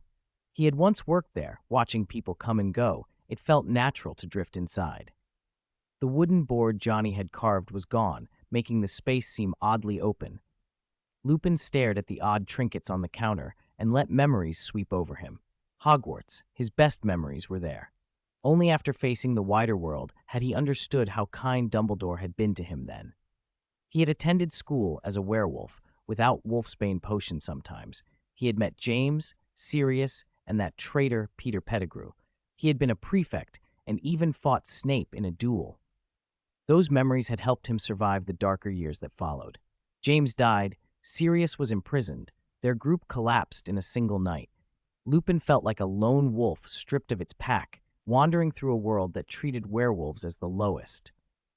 In lessons on defense against the dark arts, they learned to resist literal evils and the more insidious hatred of society. From the Order of the Phoenix viewpoint, groups like the Constellation Society and Johnny Silverhand's recklessness posed social risks. There were rumors of eliminating the 5 families, and that frightened some. But from Lupin's perspective as a werewolf, Johnny Silverhand defied the great families for their sake. Whether his motives were selfless or self-interested, the help he'd given was real. If the werewolf community were pushed down again, what would he do? Fight for his kind or hide away and pass as a wizard? Dumbledore was like a god to him, gentle, personal. Johnny Silverhand was also a god, but to the werewolves. He had helped knit the werewolf community together. Remus? A voice pulled him back. Tonks, her hair newly dyed black, leaned in and whispered, "What are you doing here?" "Just walking," Lupin said, smiling at her. "Why are you here?" "I thought you were coming to see me," Tonks grumbled. "I'm investigating the 5 families." "I have some guesses," Lupin replied, amused by her little complaint. "Come on, we can hurry back for Christmas." "Oh God, I don't want Mrs. Weasley staging more chance encounters for Bill and me," Tonks said, continuing to complain even as she followed Lupin out of the shop. Chapter 457. Wick's Christmas. Whether Muggle or wizard, there are always those in power and those who seek profit. John was an alchemist, a merchant who dealt in the arcane. The principle he lived by was equivalent exchange. He ran his business accordingly. A 10% profit guaranteed capital would be put to use. 20% made capital active. A 50% return made capital willing to take risks. A 100% profit made people willing to trample over any scruple, and the money John had offered in this matter was enough to buy the silence of several pureblood families. No cost, no risk, just keep their mouths shut. Conscience melted easily when blinded by coin. John didn't care. The sum would expand his business considerably anyway. Malfoy arrived at Silverhand Manor in high spirits. His relationship with Astoria was now official, and his family's enterprises had a sudden uptick. The only odd thing was his lips. They were noticeably fuller than usual. John couldn't help grinning. "Stop laughing," Malfoy snapped. "I tried everything. Nothing works." "Then I'd send you to Silver Cross Hospital. They have healers who specialize in charm injuries," John suggested, advertising his own hospital. "It's too expensive," Malfoy said, making a face. "An exam alone is 100 galleons." Silver Cross was barely 2 years old, but its equipment rivaled St. Mungo's. Its only real drawback was the price. Expert consultations were outrageously expensive, something newspapers had complained about more than once. "That's because you don't have medical insurance," John spread his hands. "Who told you to be from Diagon Alley instead of Nocturne?" "Can't you get me one?" Malfoy asked awkwardly. "My father wants one too." Of course, Lucius Malfoy, curator of the well-known Dark Arts Museum, had no Nocturne Alley insurance either. His museum sat in Diagon Alley, which meant every visit to Silver Cross cost him double. No, John said. That's the rule. The nocturne policy was designed to attract talent and residents to the alley. There were only 3 ways to qualify: work in Nocturne Alley, live there, or be an employee of Silver Hand. The Malfoys fit none of those, so they were out. Malfoy sulked, lips absurdly puffy. He hadn't come just for treatment, he'd brought news. Mother met Bellatrix, he said. Bellatrix has contact with Lord Voldemort. What did they say? John asked, alert. I don't know, Malfoy shook his head. Bellatrix hid most of it. Mother only heard one word. Weasel, Malfoy said with an odd expression. Weasel? John repeated. It was an odd choice of code. Narcissa had overheard it, and apparently it pointed to a target of Voldemort. Was it a person, a place, an organization? Whatever it was, the implication was clear. Voldemort was still recruiting. John thought it over. Voldemort's whereabouts were uncertain. He had last been seen abroad and then gone quiet. Grindelwald, by contrast, made headlines, wanted in multiple countries, rumored responsible for the assassination of a German ministry official, and somehow gathering followers again.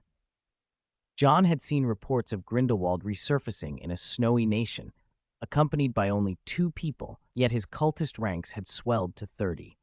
Both men were problems. First, stabilize the home front, John murmured, setting the paper down. He considered Voldemort's leverage. Giants weren't enough.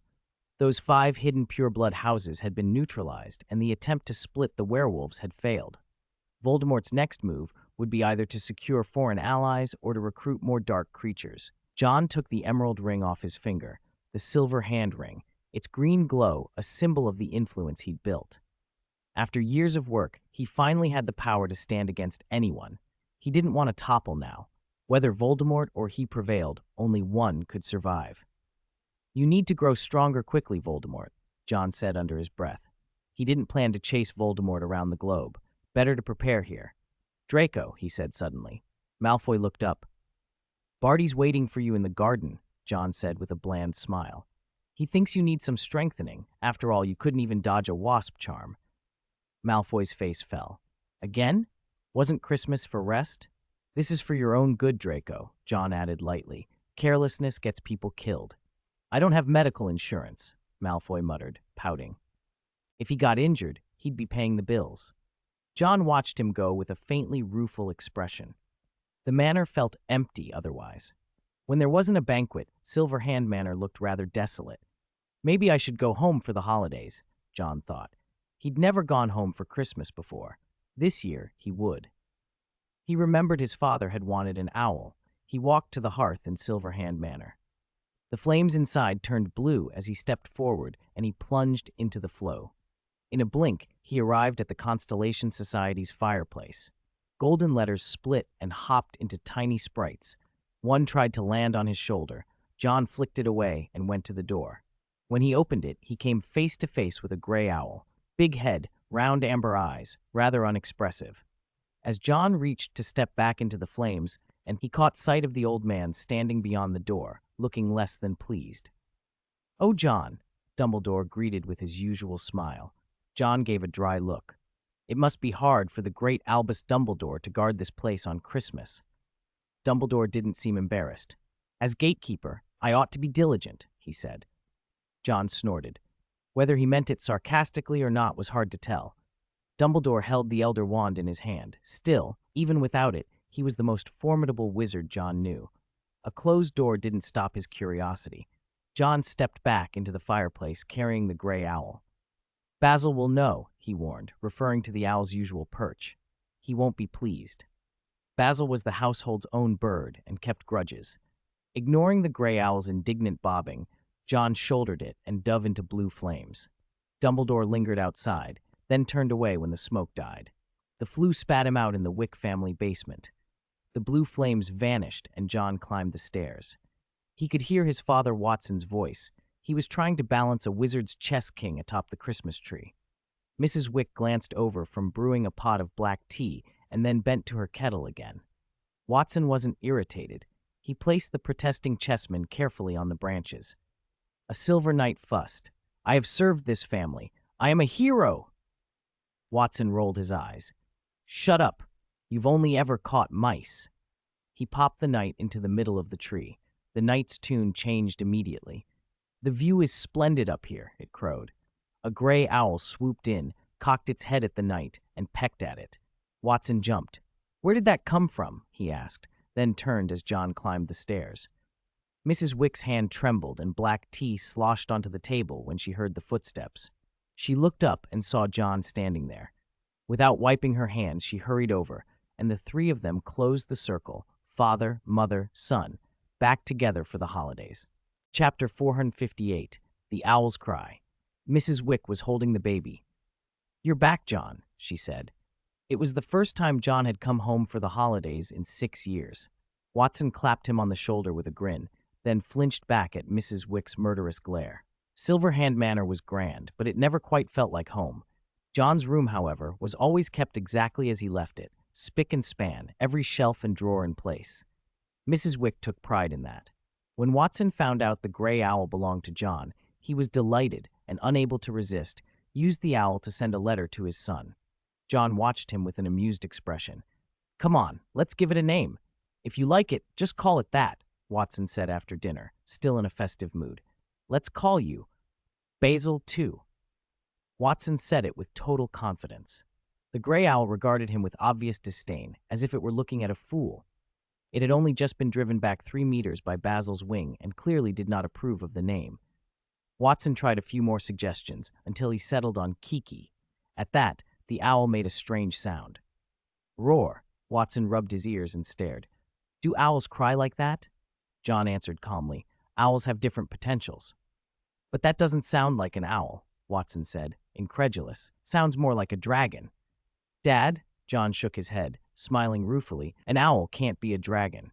Even so, looking at the owl's large head and rounded face, Watson couldn't shake the oddness of it. Mrs. Wick sided with her son and warned Watson not to be difficult unless he wanted to sleep on the sofa. There was little choice but to accept that the owl's cry was peculiar. Tomorrow was Christmas, and John's homecoming made the holiday feel lively. 3 owls sat in a row on the mantel. Tom, the family dog, scratched impatiently at the cabinet below until wood chips flew. Mrs. Wick still doted on the little dog. She let him jump up on the sofa, where he rested his head in her lap and enjoyed being stroked. Tom thumped his tail proudly.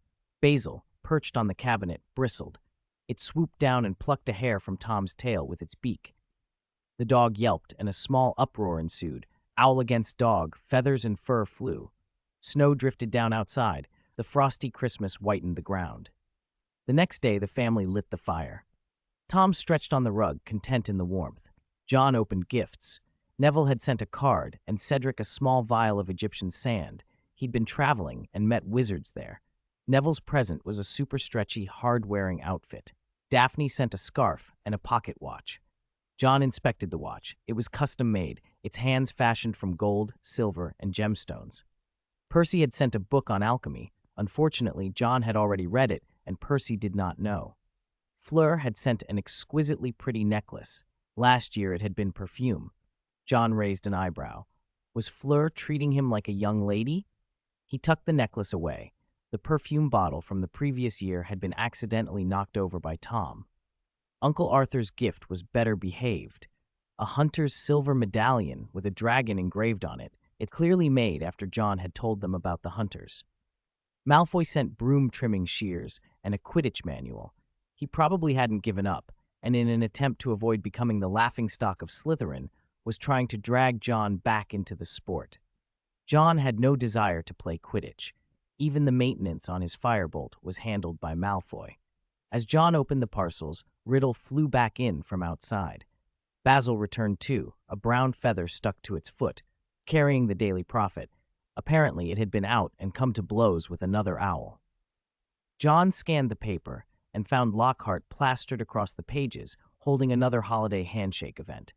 The showman continued to perform, even visiting Nocturne Alley to direct a rehearsal and promote his new story. Such shameless publicity, John thought, oddly helped to soothe the panic stirred by the recent Lord Voldemort Strikes Again headlines. He couldn't help but smirk at Lockhart's photo and the headline, "Great Wizard Lockhart 3 times beats Lord Voldemort." "If I were Lord Voldemort, I'd kill him first," John muttered, half in jest, half in admiration of the man's audacity. Meanwhile, Harry was spending Christmas at the Burrow. Sirius, irritated with Creature for the 13th time that season, had banished the house elf to the kitchen and forbidden him from wandering about. Creature had cheerfully tidied away all the decorations they'd put up, and by morning it was as if nothing had been done. He muttered unpleasant things as he retreated, making it difficult for anyone to enjoy a peaceful holiday. Mrs. Weasley was overjoyed to have them there. The Burrow bustled. Ginny had decorated the living room in riotous color, paper streamers and flowers everywhere. The angel on the top of the tree turned out to be a garden gnome painted gold, shoved into a tiny ballet skirt with wings glued on. Fred had run into it while pulling carrots. They had stunned the gnome with a stupefy, painted it, and put it on the tree in shame. It was the ugliest tree topper the family had ever seen, a close rival to the calamity of Lockhart's conjured Cupid. Mrs. Weasley cooked up a delicious Christmas lunch. The radio blared Celestina Warbeck's version of A Cauldron Full of Hot, Strong Love, which most of them found unbearable. Sirius grumbled once or twice and got a sharp look from Mrs. Weasley.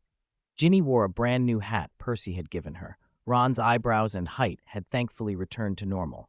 Harry saw Bill arrive with Fleur. Mrs. Weasley's happiness at seeing her son made the house glow.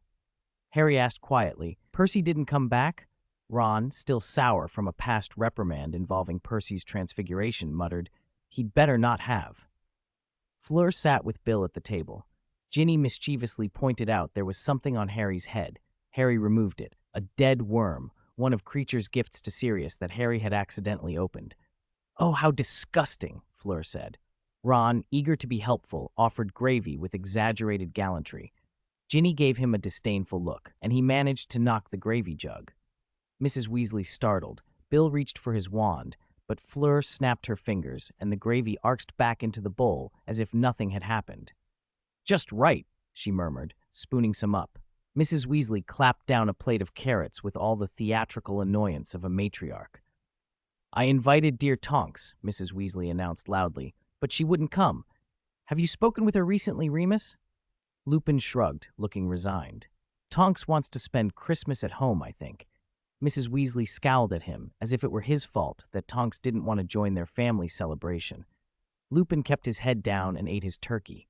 Suddenly, Mrs. Weasley shrieked, "It's Arthur! And Percy!" She leaned to the kitchen window and peered as father and son approached.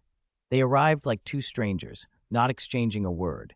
The back door opened, and Mr. Weasley called cheerily, "Merry Christmas, everyone." Percy came in with snowflakes dusting his cloak. He said stiffly, "Merry Christmas," and his gaze skimmed the living room without settling. Fleur rushed forward with her usual effusive charm and planted a kiss on his cheek. "Merry Christmas, Fleur," Percy replied, pushing her hand away in awkward politeness. Mrs. Weasley looked briefly at Fleur, then moved across to embrace Percy. "Merry Christmas, Mum," he said, producing a ribbon-wrapped parcel. Mrs. Weasley beamed as she untied it to find a beautiful, luxurious hat inside.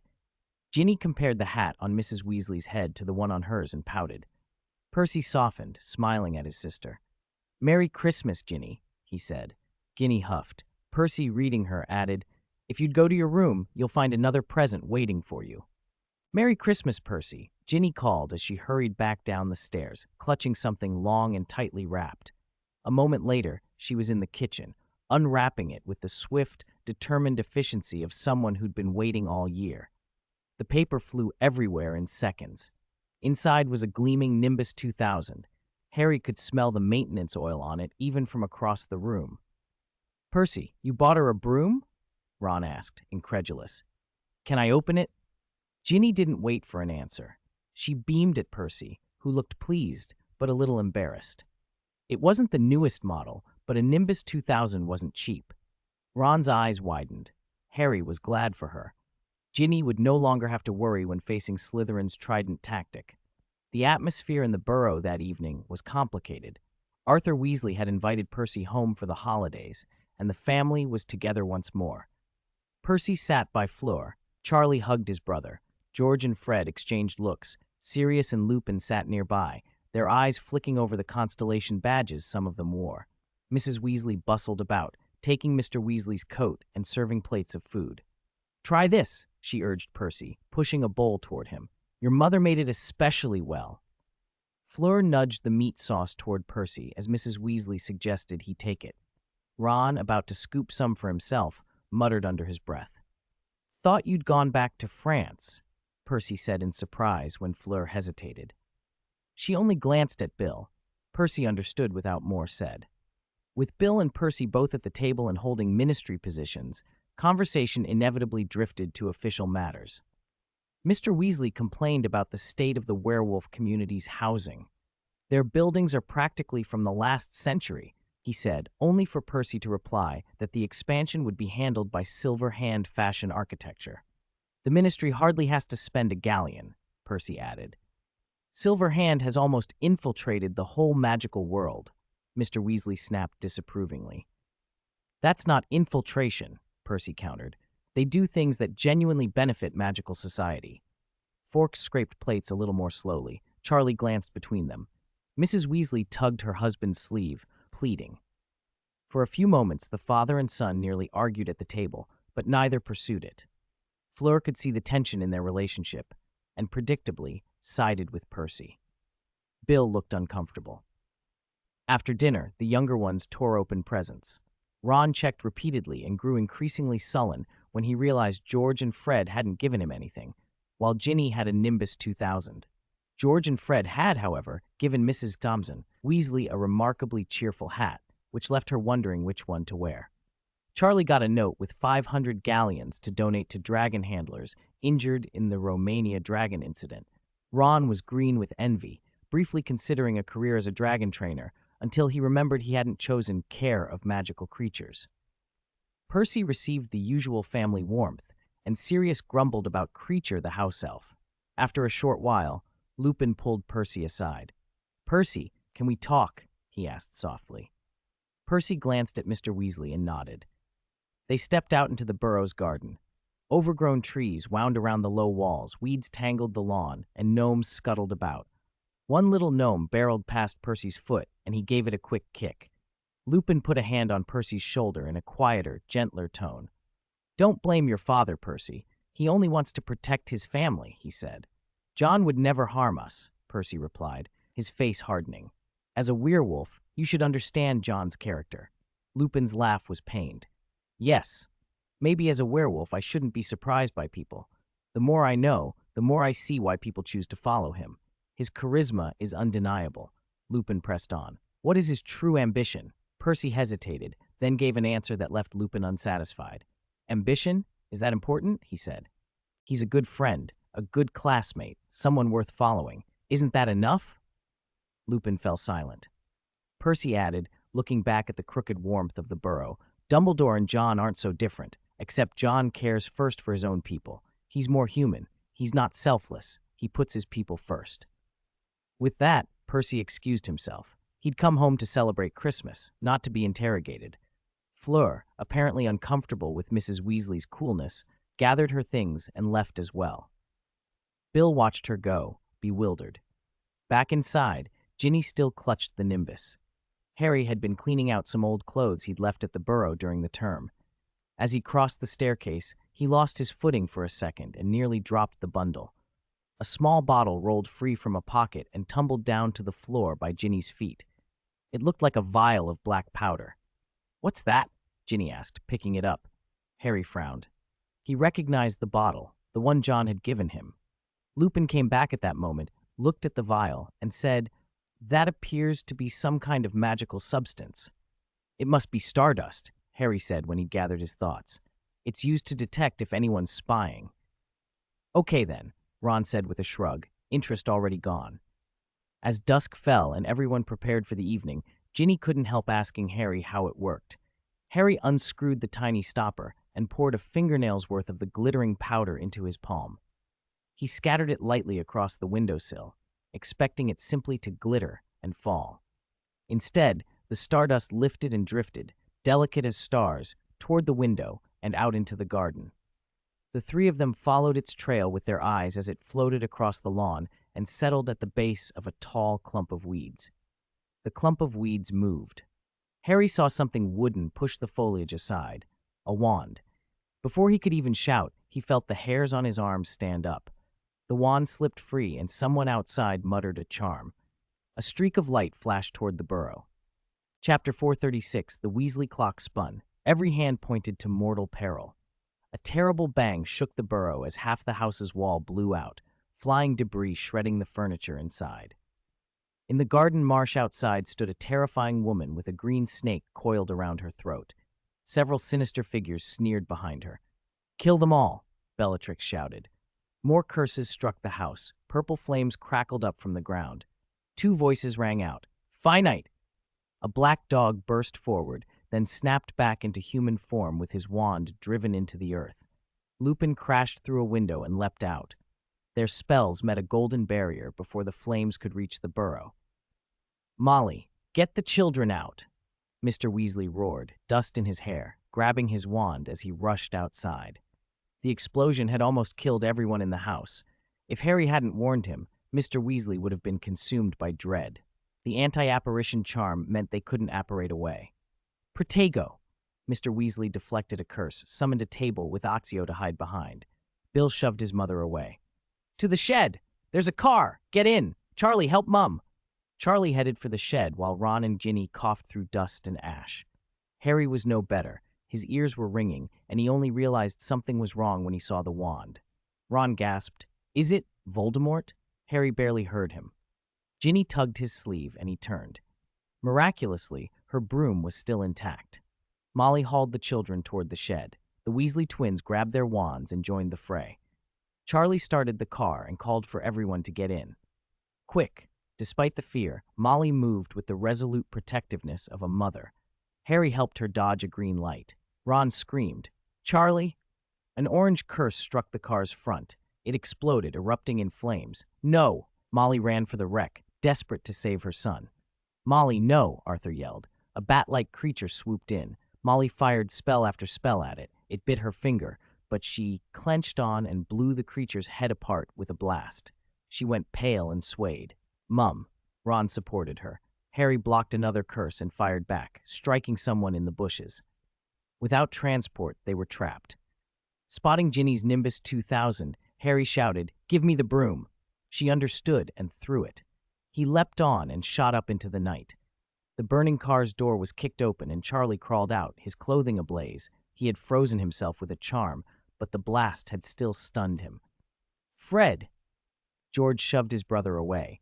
George's left ear had been grazed by a silver light and bled across his shoulder. The brothers rolled, dodging curses. Sirius barked, "Arthur, I told you to cut that pile of grass." Darkness and the high wild grass made it impossible to tell where the attack was coming from. Lupin deflected a curse, sent a blasting charm toward the grass. It fizzled, and he cursed under his breath. Ron and the others pressed into the fight.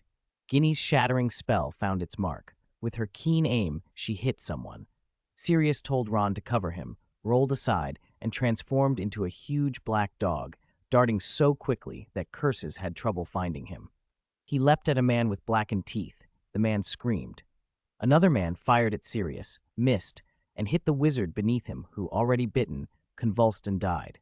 3 wizards chased Sirius. A streaking figure descended from the sky. Harry, flying one-handed on the broom, wand ready. Sectum Sempra. Invisible blades sliced into the 3.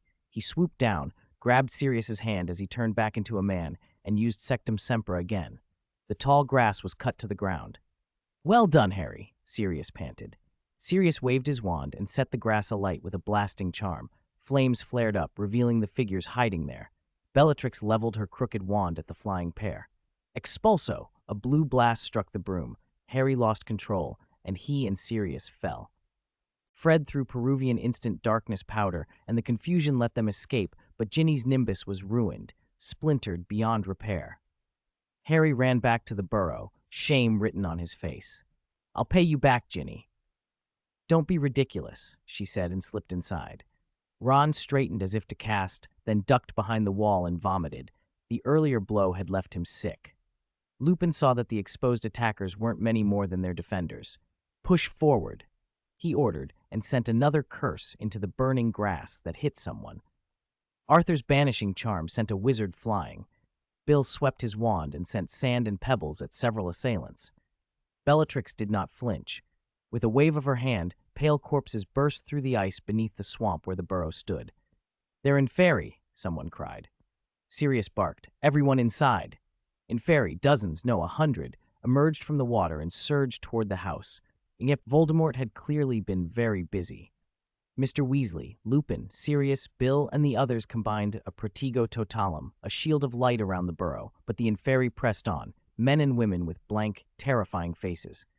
The burrow had become an isolated fortress.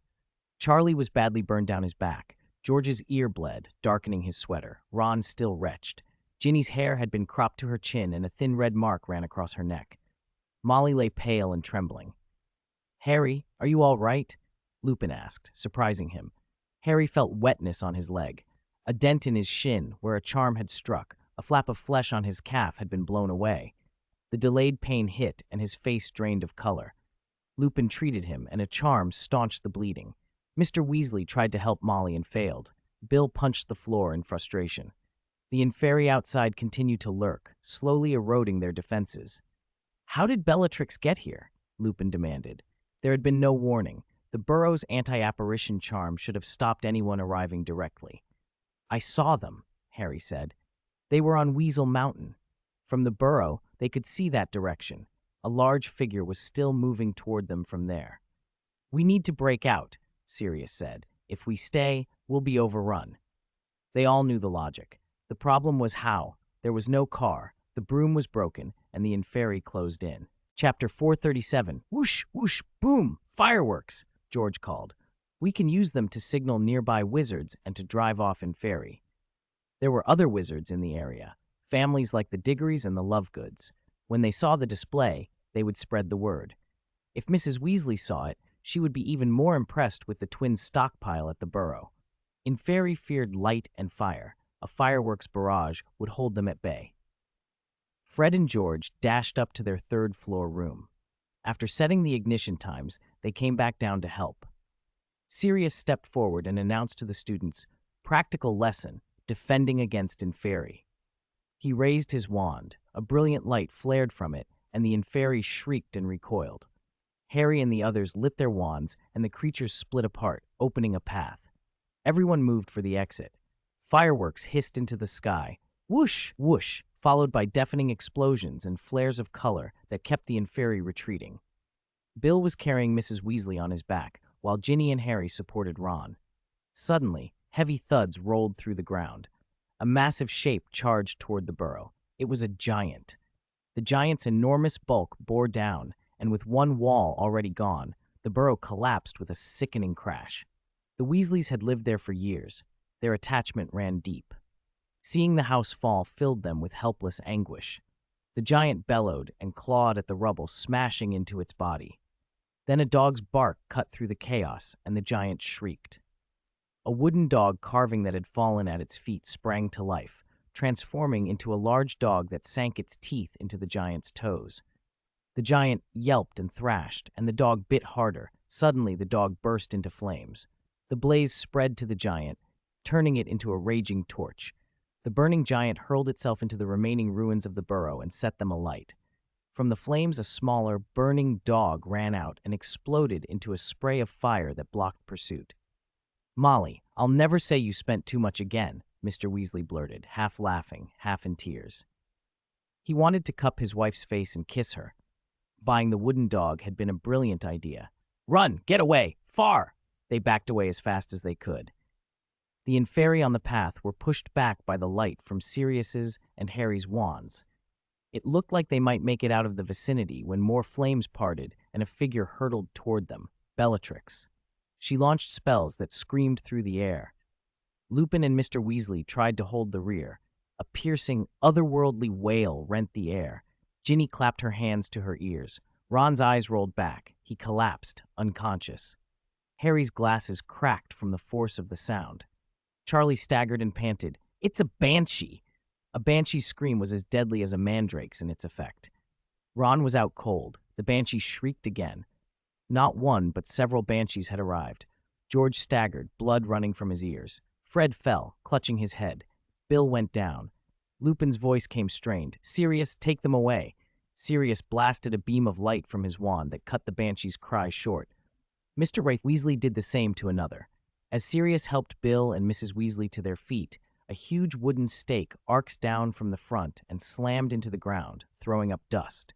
Harry's eyes widened. Another giant had appeared. Charm after charm pinged uselessly off its bulk. The banshees, smaller than the giants but terrifyingly swift, moved in to cut off their retreat. They came prepared, someone muttered. They formed a tight ring, backs pressed together, shielding Mrs. Ball Weasley. Ron came to after Ginny slapped him awake, dazed and pale but able to stand. Harry's heart pounded. His leg still throbbed where it had been hurt. Sirius's chin bled. Lupin clutched his arm. Bill had a bump on his head from when he fell. Charlie smelled faintly of smoke. Mr. Weasley was breathless, and Ginny and Ron were shaky. Fred glanced at George. "You all right?" George grinned through the blood. "I feel like I can hear even better than before." The wound in his ear bled on, dark arts damage that would not be easily stopped. "Honestly, Fred," George said, "I regret giving Pang Dunner a discount yesterday." Fred shot a look at the oncoming banshee and tried to joke back. "Honestly, George, I feel the same way." "Good heavens, at a time like this, can't you two just shut up?" Ron snapped. "Shut up, little Ronnie," the twins said together. "We'll count to 3. Then you run back, and Moony and I will hold them." Blood from Sirius's chin soaked his robes. He looked at Lupin and grinned. "How about it, Moony?" "Of course, Padfoot," Lupin replied, smiling despite everything. They would give their lives if they had to. There was no better chance to get everyone else away. 3, Sirius said, watching the giant loom closer. His Adam's apple bobbed. 2, 1. They were about to act when a voice cut through the chaos. Everyone froze. Harry turned. Luna?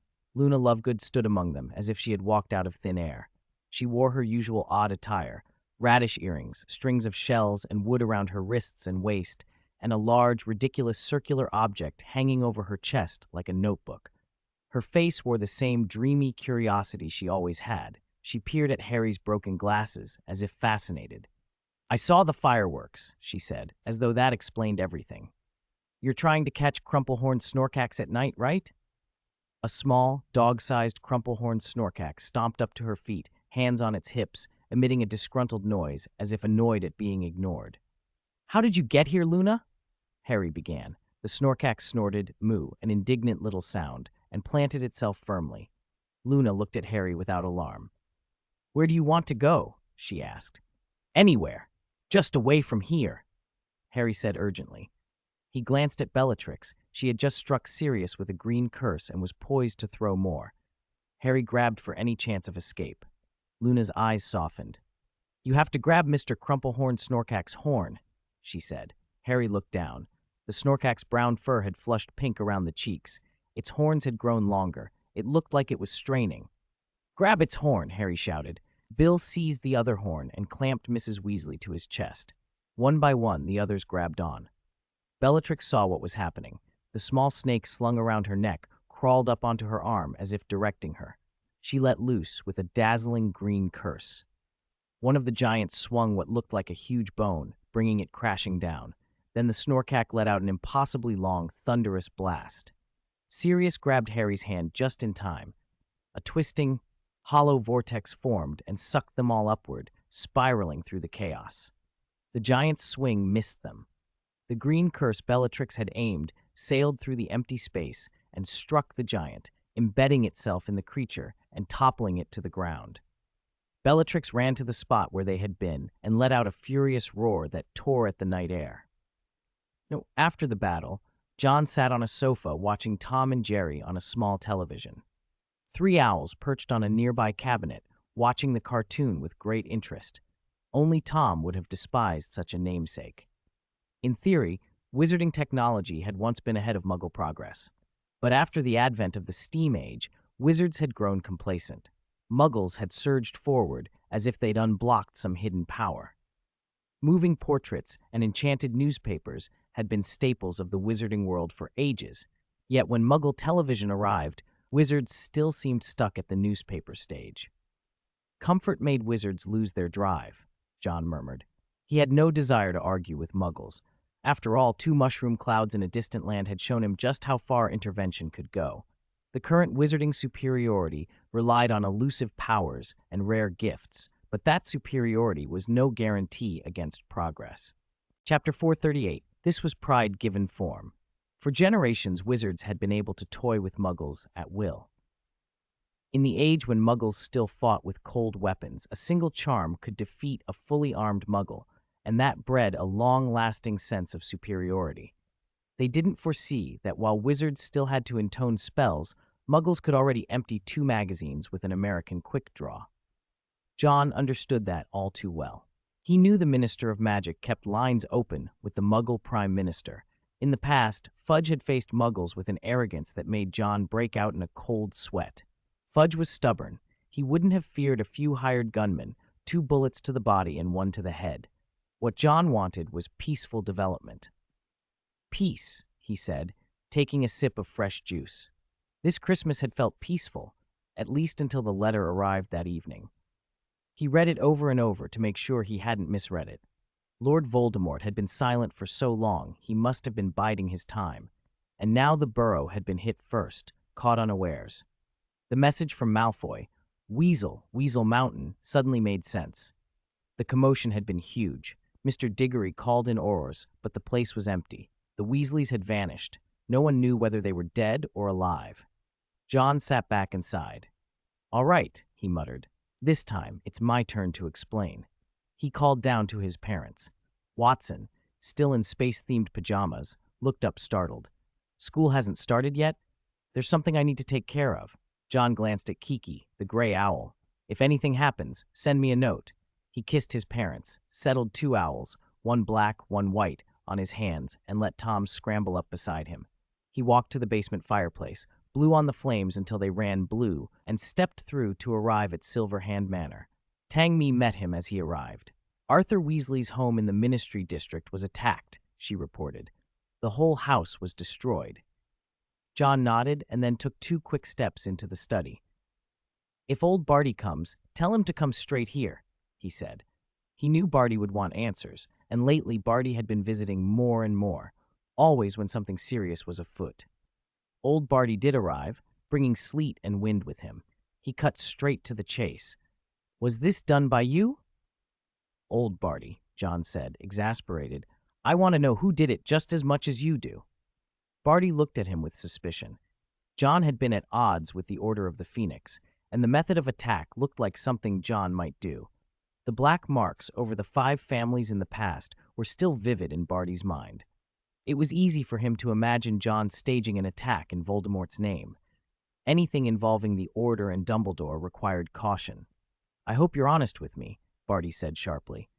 John managed a rueful smile. He had always been straight about his actions. If he'd done something, he'd admit it.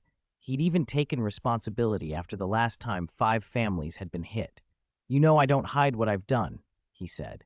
Most of Barty's suspicion melted. It wasn't that John lacked guile. He did, but he had never lied about his deeds. Besides, the Weasleys had not been found. Perhaps no one was dead. Barty's tone softened.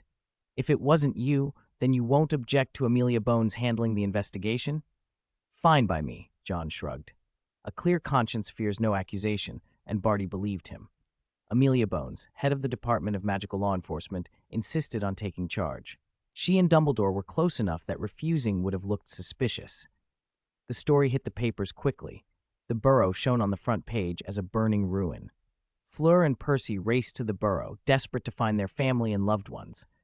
The papers, careful to stick to facts, called it a disappearance rather than annihilation, or Percy might have lost his mind. "Did Bellatrix do this, or is Voldemort back?" Fleur asked. John thought it through.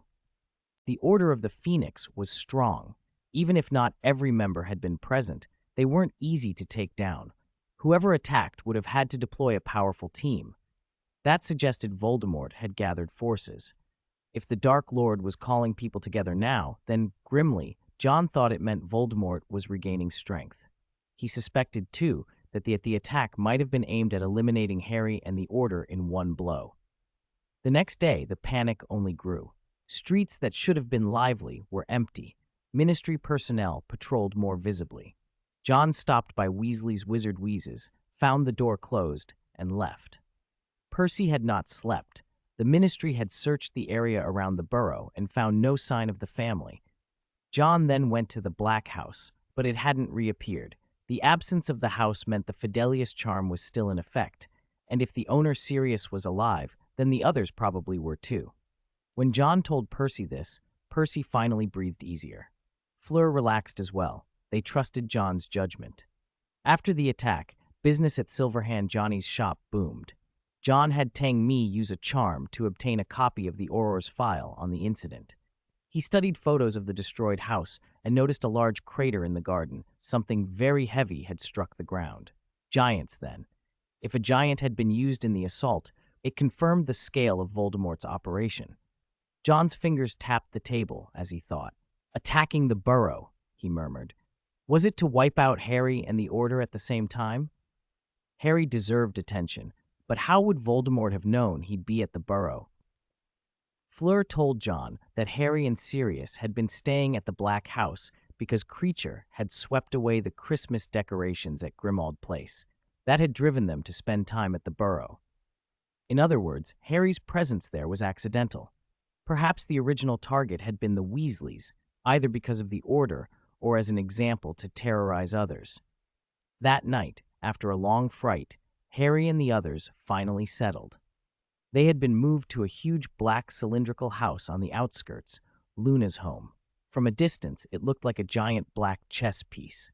Xenophilius Lovegood's house was as peculiar as its owner, full of strange hanging ornaments and odd contraptions. When Harry and the others materialized inside, they collapsed into a tufted nest with wood-like pieces dangling over it. Everyone's heads were fuzzy from the travel. Ron nearly threw up. Xenophilius's eggnog cup slipped from his hand when he saw them. They'd been teleported straight to Luna's house and then immediately set to binding wounds and keeping watch. Luna had joined in to help. They hadn't dared send owls. Luna's house was close to the burrow, and they feared being tracked. For the same reason they'd gone off the grid entirely, Ginny even wanted to turn off the lights. "It's all right," Luna said, stroking the exhausted, crumple-horned Snorkack like a tired dog. "There's an anti-intrusion charm and a peacekeeping charm here." All the while, black shapes had flown over the house several times, but they had not noticed this conspicuous home. Luna peered at them curiously. "What happened to you all?" Safe under the charms, they could finally breathe. George's bleeding was staunched with Dittany, though he was missing part of an ear, and Ginny told Luna everything that had happened. "That's terrible," Luna said placidly. "You should get some wooden shields." Mr. Weasley coughed. Chapter 439. Molly had meant to buy the trinket, but she'd blown the money on an autographed dog instead and couldn't afford it. Harry glanced around Luna's house and stopped short. An entire wall was hung with wooden shields. Mr. Weasley counted at least 50 charms and no fewer than 10 wooden dog sculptures. There were 2 boxes of wizard's chess, strange to see too, since they were usually sold individually, and 3 beautiful necklaces hung in the window, set up like wind chimes. "This place is richer than the Auror office," Mr. Weasley declared. Luna hurried Ginny through the house, proud to show her around. Mr. Lovegood behaved like a true editor, probing and picking over details as if sniffing out a story. He'd once convinced himself, from something in the Quibbler, that Sirius was a rock singer. After seeing him in person, he felt a little let down. Sirius wasn't a rock star, after all. By the end of the day, the panic had begun to subside. The family felt oddly renewed and immediately took Mrs. Weasley to St. Mungo's. Luna said a quick goodbye to Ginny, telling her that her short hair made her look even bolder. Ginny kissed Luna's cheek. Harry found himself momentarily jealous. Ron, embarrassed and apologetic, muttered his apologies for vomiting on the crumple-horned Snorkack's cushion. The Snorkack gave Ron a nudge in reply, and Ron's backside swelled, to everyone's amusement and discomfort. They left the Lovegood house wary, but hopeful. The Quibbler had reported the Snorkack incident as a humorous aside, and when the Daily Prophet picked up the story, it reached a far wider audience. The surviving Weasleys became the talk of the town. Sirius went up to Hogwarts to speak with Dumbledore. Lupin warned Harry not to go out. The recent events had shaken the Order of the Phoenix out of its complacency. Dumbledore learned more of what had happened and asked Harry to handle something personally. Chapter 463, Invitation to a Deal. Percy went to St. Mungo's to see his mother. Mrs. Weasley still had not woken. Whatever poison she had taken was proving difficult even for St. Mungo's healers. The whole Weasley family occupied one ward. George, managing a smile, still found the breath to joke. "I'm Fred." Percy managed a helpless smile, of all times to be joking. "My ear is saved," George said with a grin. "Honestly, I always thought this ear would go missing." Charlie and Ron were in the hospital wing, too. Of the family, only Fred and Ginny were unhurt. Bill had suffered a head injury, but healers had treated him. Ginny's hair was short. She looked spirited. "I'm fine," she said, a little sheepish, "just not used to it yet." Charlie, sporting a bitter, rueful smile, said, "I suppose I'm fated to be with fire." After surviving a dragon's maw and then a car explosion, he joked about the ill luck of fire in some Eastern superstitions. Mr. Weasley had been summoned by the ministry and wasn't there.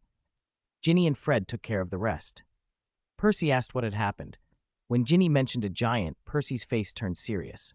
"Are you sure a giant appeared?" "Yes," Ginny replied.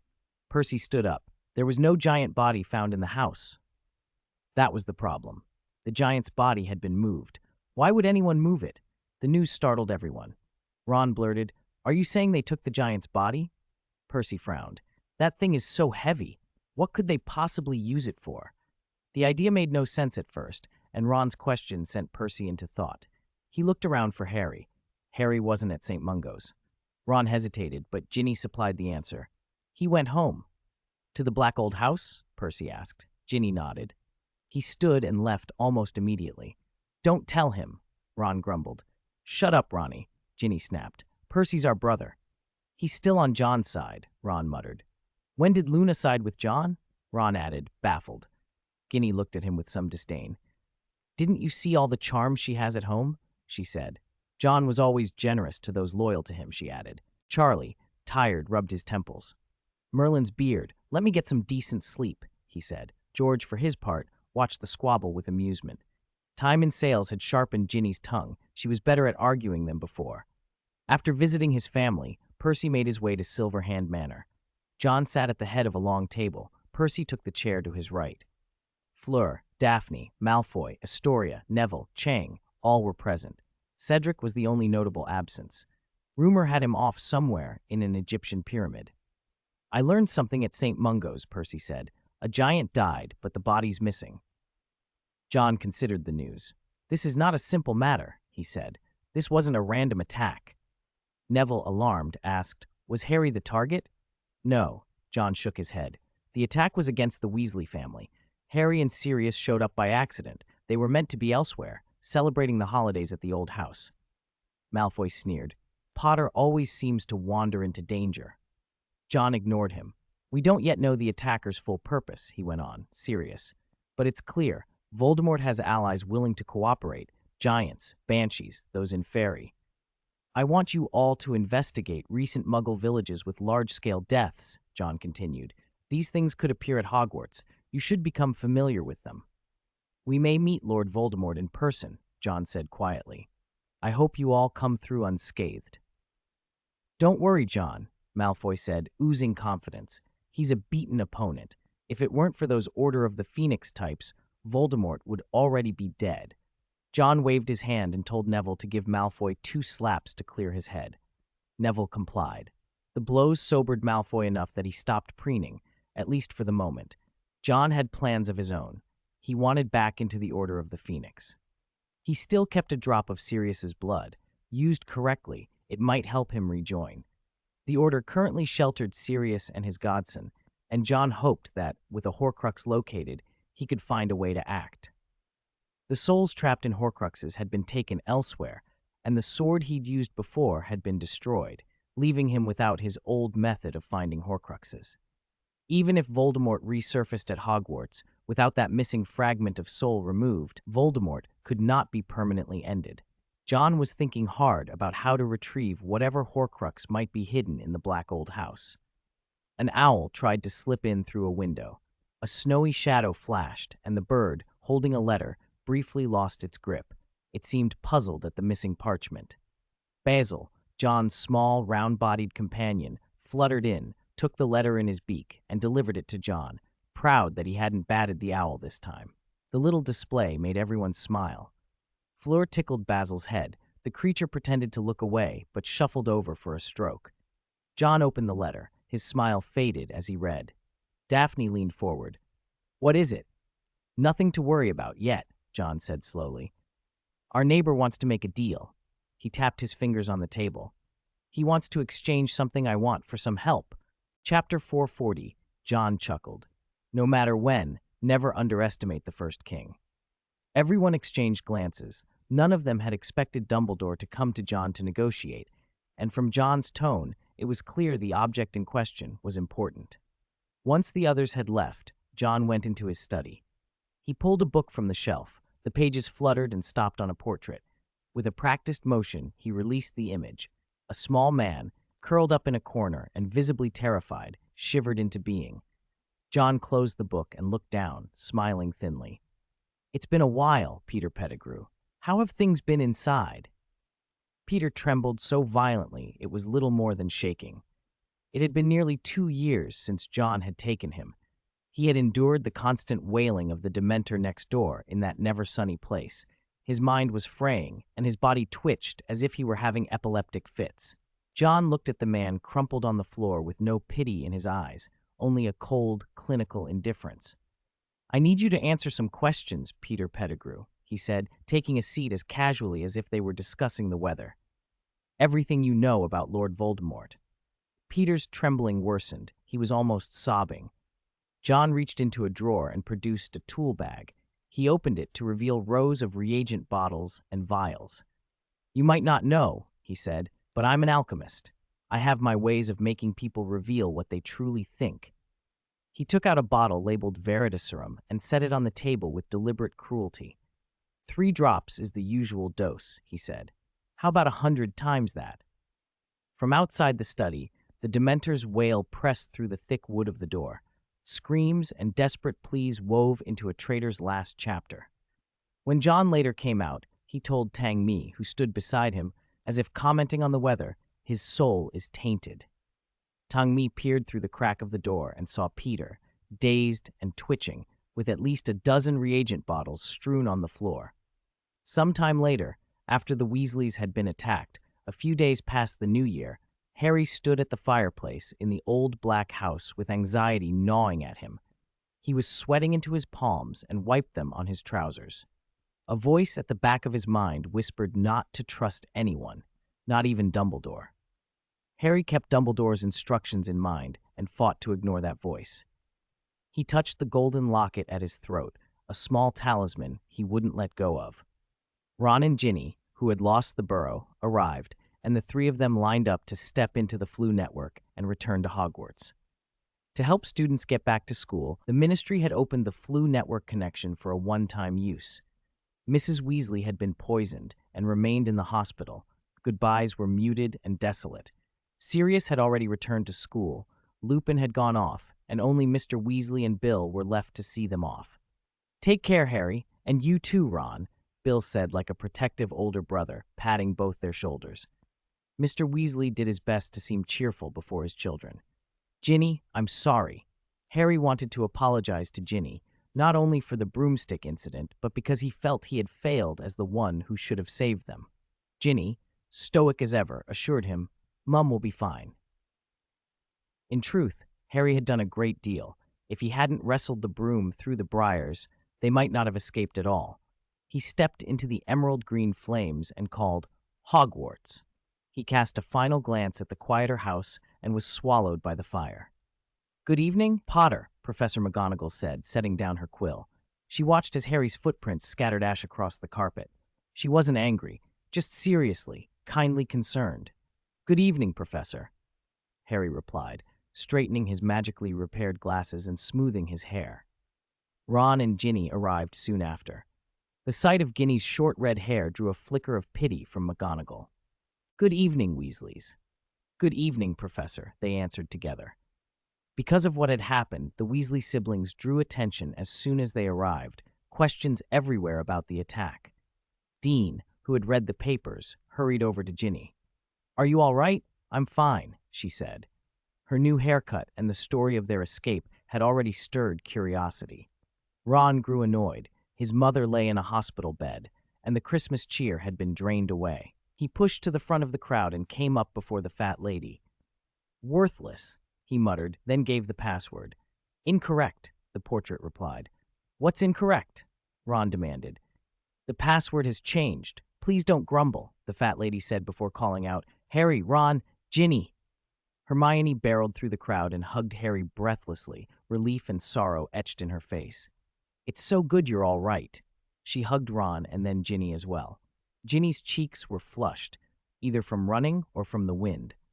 "I got back 2 hours ago. Harry, I'm sorry. I just found out what happened. I should have contacted you sooner." Hermione had been abroad and hadn't known they were in danger. She led them to the portrait hole and spoke the new password, abstinence. The fat lady, a little tipsy from the 500-year-old vintage she'd been sampling over Christmas, burped and swung aside to reveal the common room. Inside, more classmates pressed them for details. Ron bristled, but beneath the curiosity was genuine concern. After answering questions, the three settled on a sofa. Hermione handed Harry a roll of parchment, a note from Dumbledore, who'd stayed in that small office during the holidays. They talked about Christmas, about the attack, about everything they always talked about. Harry kept his hand on the golden locket under his sweater. Ron claimed, half joking, "We would have been done for if Luna hadn't shown up." "Luna's crumple-horned snorkack?" Hermione exclaimed. "I didn't know that thing could carry people off." "It's bigger than it used to be, like a small dog," Ron said, rubbing his sore backside, "and it has a habit of poking people where it hurts." Hermione smothered a gasp. Luck had followed odd threads. Harry and Sirius going to the burrow for Christmas, the fireworks that caught Luna's eye, the dog that burst through the flames. Any small change, and they might not have made it. The Ministry had visited the Weasleys several times, interviewing them about the attack and checking identities and motives. The term began the next morning, and a notice went up on the common room bulletin board. Students aged 17 or who would be by August 31st could enroll in apparition classes taught by Ministry instructors. The 12-week course required a 12 galleon fee. Harry, Ron, and Hermione signed up. That evening, at 10 minutes to 8, Harry smoothed his robes and knocked on the caretaker's office door. It opened, and Dumbledore stood there, unsurprised. "Come in, Harry." Dumbledore welcomed him and asked kindly, "You found the thing under the cupboard, did you?" "Yes, Professor." Harry started to take off the locket, but Dumbledore stopped him. "Keep it on, Harry. We're going somewhere else." Harry blinked. Somewhere else? Dumbledore reopened the door and led him to the next office, where the wooden door bore the eye symbol. It opened, and the world changed. They entered the Constellation Society. Starry vistas and drifting clouds painted the ceiling. It was Harry's first time inside, and Dumbledore's as well. Despite the beauty, both of their gazes were drawn to the person seated at the round table. John looked up, subtly glanced at Harry beside Dumbledore, raised an eyebrow, and said, "You didn't tell me Harry was coming too."